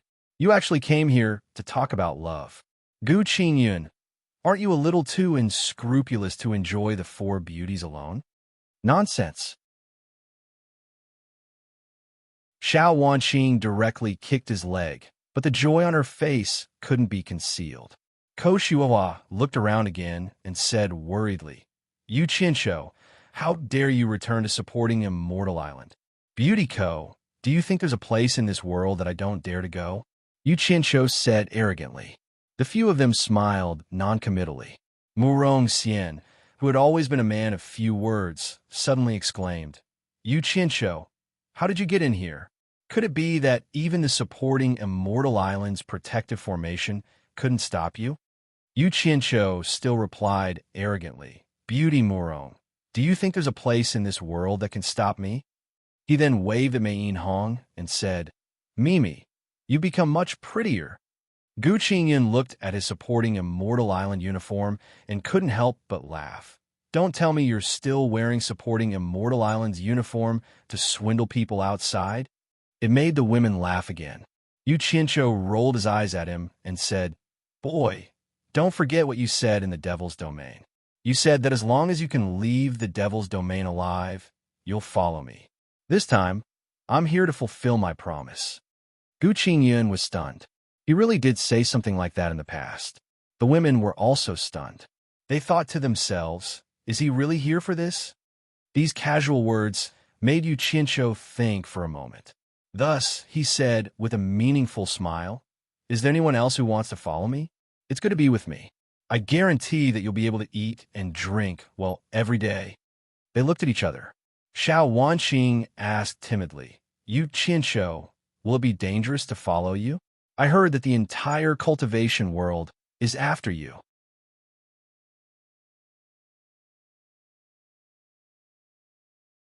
Chapter 240. Danger? What danger? Don't you see that I'm alive and well? Yu Qianqiu smiled at them and said, Do you want to leave with me? The few of them looked at each other, not knowing how to answer. It should be known that Yu Qianqiu was expelled from the sect. If they left now, they would be treated as traitors, and it would be worse than being expelled from the sect. Although they have a good relationship with Yu Qianqiu, They wouldn't betray the Sect for him, because the consequences would be too severe. If supporting Immortal Island wanted to kill the traitors would have a miserable ending because supporting Immortal Island was too powerful. Ko Shuahua frowned and said, "You Chincho, we can't leave with you. You should leave supporting Immortal Island quickly. Don't worry, we will pretend that we never saw you and won't tell anyone that you were here." The others nodded silently and expressed their agreement to Ko Shuahua's words. The atmosphere suddenly became heavy. Yu Chincho laughed and said, "Look at you guys. I was just casually saying it and you guys took it seriously. Why don't you think about it? It's hard for me to come in alone. How can I bring you guys out?" Hearing this, the few of them heaved a sigh of relief. Xiao Wanqing said, "Yu Chincho, don't joke about this in the future. It's making everyone feel awkward." "Then why did you come to supporting Immortal Island this time?" Gu Qingyun asked. "Isn't there a new talent assembly today?" "I purposely came to take a look." Yu Chincho laughed and said, "You are mistaken. Today is the day that all the sects are staying. The proper competition is tomorrow." Xiao Wanqing rushed to answer. Once the atmosphere was relaxed, she started to jump around again. "So it's like that." Yu Chincho muttered to himself. Ko Shuahua sighed and said, "It's not convenient for us to stay with you. You should leave as soon as possible. Once you are discovered, it will be hard for you to leave. Let's go. Gathering too many people here will only bring trouble to Yu Chincho." The last sentence was directed at the others. Ko Shuahua's cultivation was the highest among them. According to the seniority of the supporting Immortals Island, she was the teacher of the others. No one objected to what she said. Gu Qingyun patted Yu Chincho's shoulder and sighed. "Then take care of yourself." Yu Chincho waved his hand at them and chuckled. It's fine, you guys can leave first."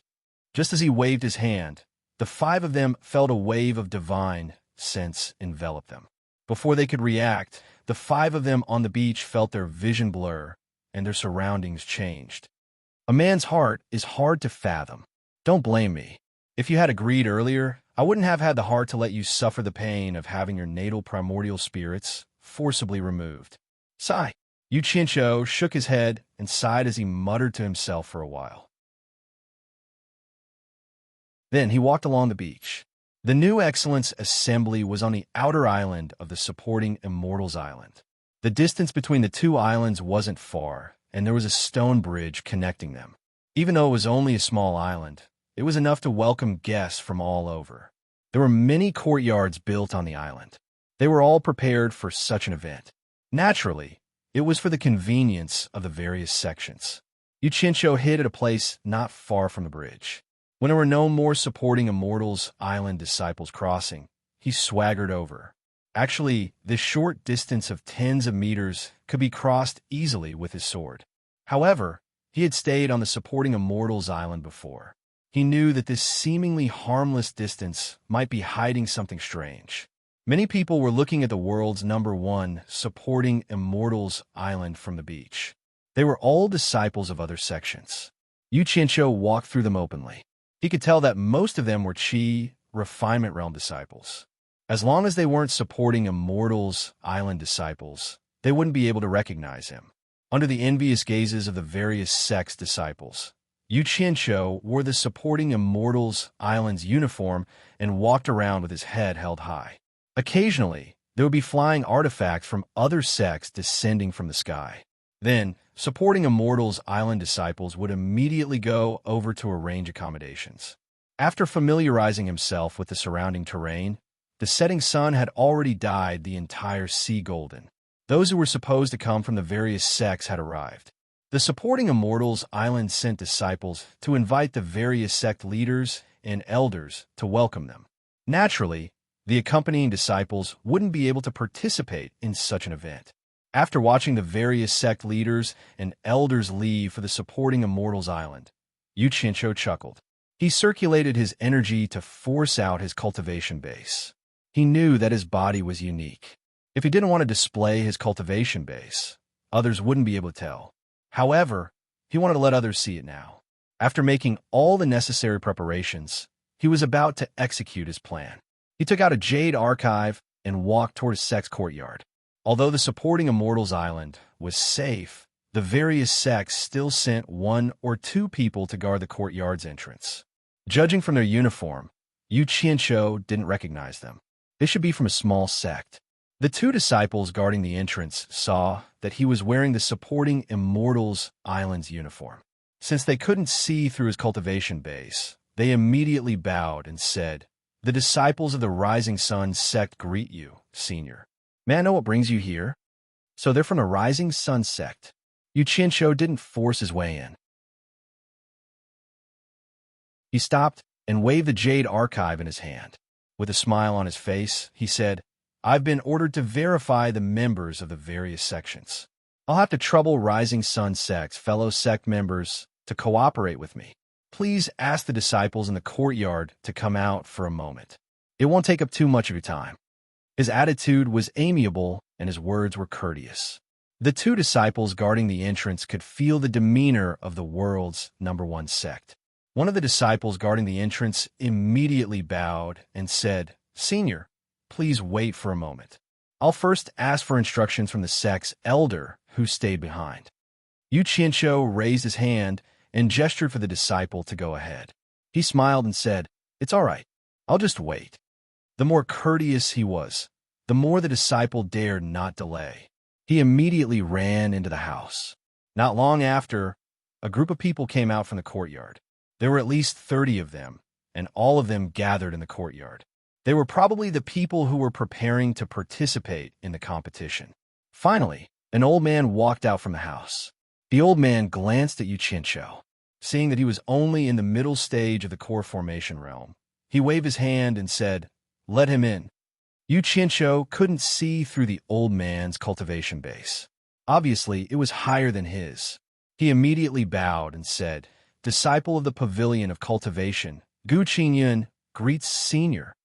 The old man frowned and said, "Verify the members of the various sects? I've never seen supporting Xian Island having such a rule in the past years. Why is there such a rule this year?" Yu Qianshou said respectfully, "It's just that the cultivation world isn't very peaceful these days. Our sect is worried that some small fries will take this opportunity to cause trouble. This is also for the safety of all sections. Please forgive us, Senior." His actions and tone gave the old man enough face. Yes, supporting Xian Island is really thoughtful. The old man nodded and said, "Then hurry up. Senior, I want to ask again. Are all the disciples of the Rising Sun Sect here? After I've registered them in the Jade archive, I'll make a copy for the disciples guarding the sect. Don't miss any of them to avoid unnecessary trouble," Yu Qianshou said. His words were reasonable. If not all the disciples were here, the guards of supporting Xian Island would find out that they had sent more people. At the very least, they would be interrogated. The old man immediately turned around and looked at the disciples who had gathered together. He nodded and said, "That's right. Except for the elders who attended the banquet, all the other disciples are here. Then I'll start now. Please forgive me, Senior." Yu Qianshou pretended to pick up the Jade archive in his hand. He opened his palm towards the crowd and released his divine sense to envelop everyone in the courtyard. When the old man felt the other party's divine sense enveloping him, he frowned. What was this? He immediately released his divine sense to block Yu Qianshou's divine sense. However, when he thought about how he had already agreed to cooperate with Yu Qianshou, he gave up resisting. Who knew that when he retracted his divine sense, the scene before his eyes would suddenly change? He didn't know where he was anymore. Looking at the empty courtyard, Yu Qianshou sneered. He turned around and headed towards the next sect. There were more than 200 sects participating in the New Excellence Assembly every year. This was a chance for some of the smaller sects to obtain the foundation building pill. The reason why the Qi refining stage disciples were allowed to compete was to reflect fairness. At this time, the disciples of the various sects were still at the starting point. There was no situation where the smaller sects would suffer too much. Yu Qianshou walked around the courtyards of the various sects, enthusiastically serving them. He was extremely busy. Bai Sujin and Guan Yu, who were also in Utopia, were also extremely busy. People were constantly being sent into the formation that Bai Sujin had set up. Guan Yu and his subordinates were dumbfounded. This leader was too amazing. They didn't know what she was doing. Looking at the clothes that the people were wearing, they were obviously disciples of the various sections. They really didn't know how the leader managed to do it. It was too unbelievable. After visiting more than 100 sects, they realized that the elders and managers of the various sects who attended the banquet were gradually returning. Yu Qianqiu immediately hid in a corner and quickly changed his clothes. He was already wearing the standard hero outfit. A small black flag was stuck in the courtyard with a ding sound. Then, he mounted his sword and flew towards the seaside. The elders and managers of the various sects, as well as the elders of supporting Immortals Island, who escorted them, immediately noticed this uninvited guest. Dongfang Chan Ao, who was in the crowd, shouted, "Where are you from? How dare you trespass on my supporting Immortals Island? Where do you think you're going?" His figure flashed as he quickly chased after the intruder. You're tuning into the Romance Rendezvous YouTube channel. We're so grateful for your support, and don't forget to subscribe to join us on this incredible journey through captivating stories. Your generosity through donations truly makes a world of difference, as it's the primary source of revenue that allows me to expand and enhance this channel for you. Thank you from the bottom of my heart for being a part of this adventure.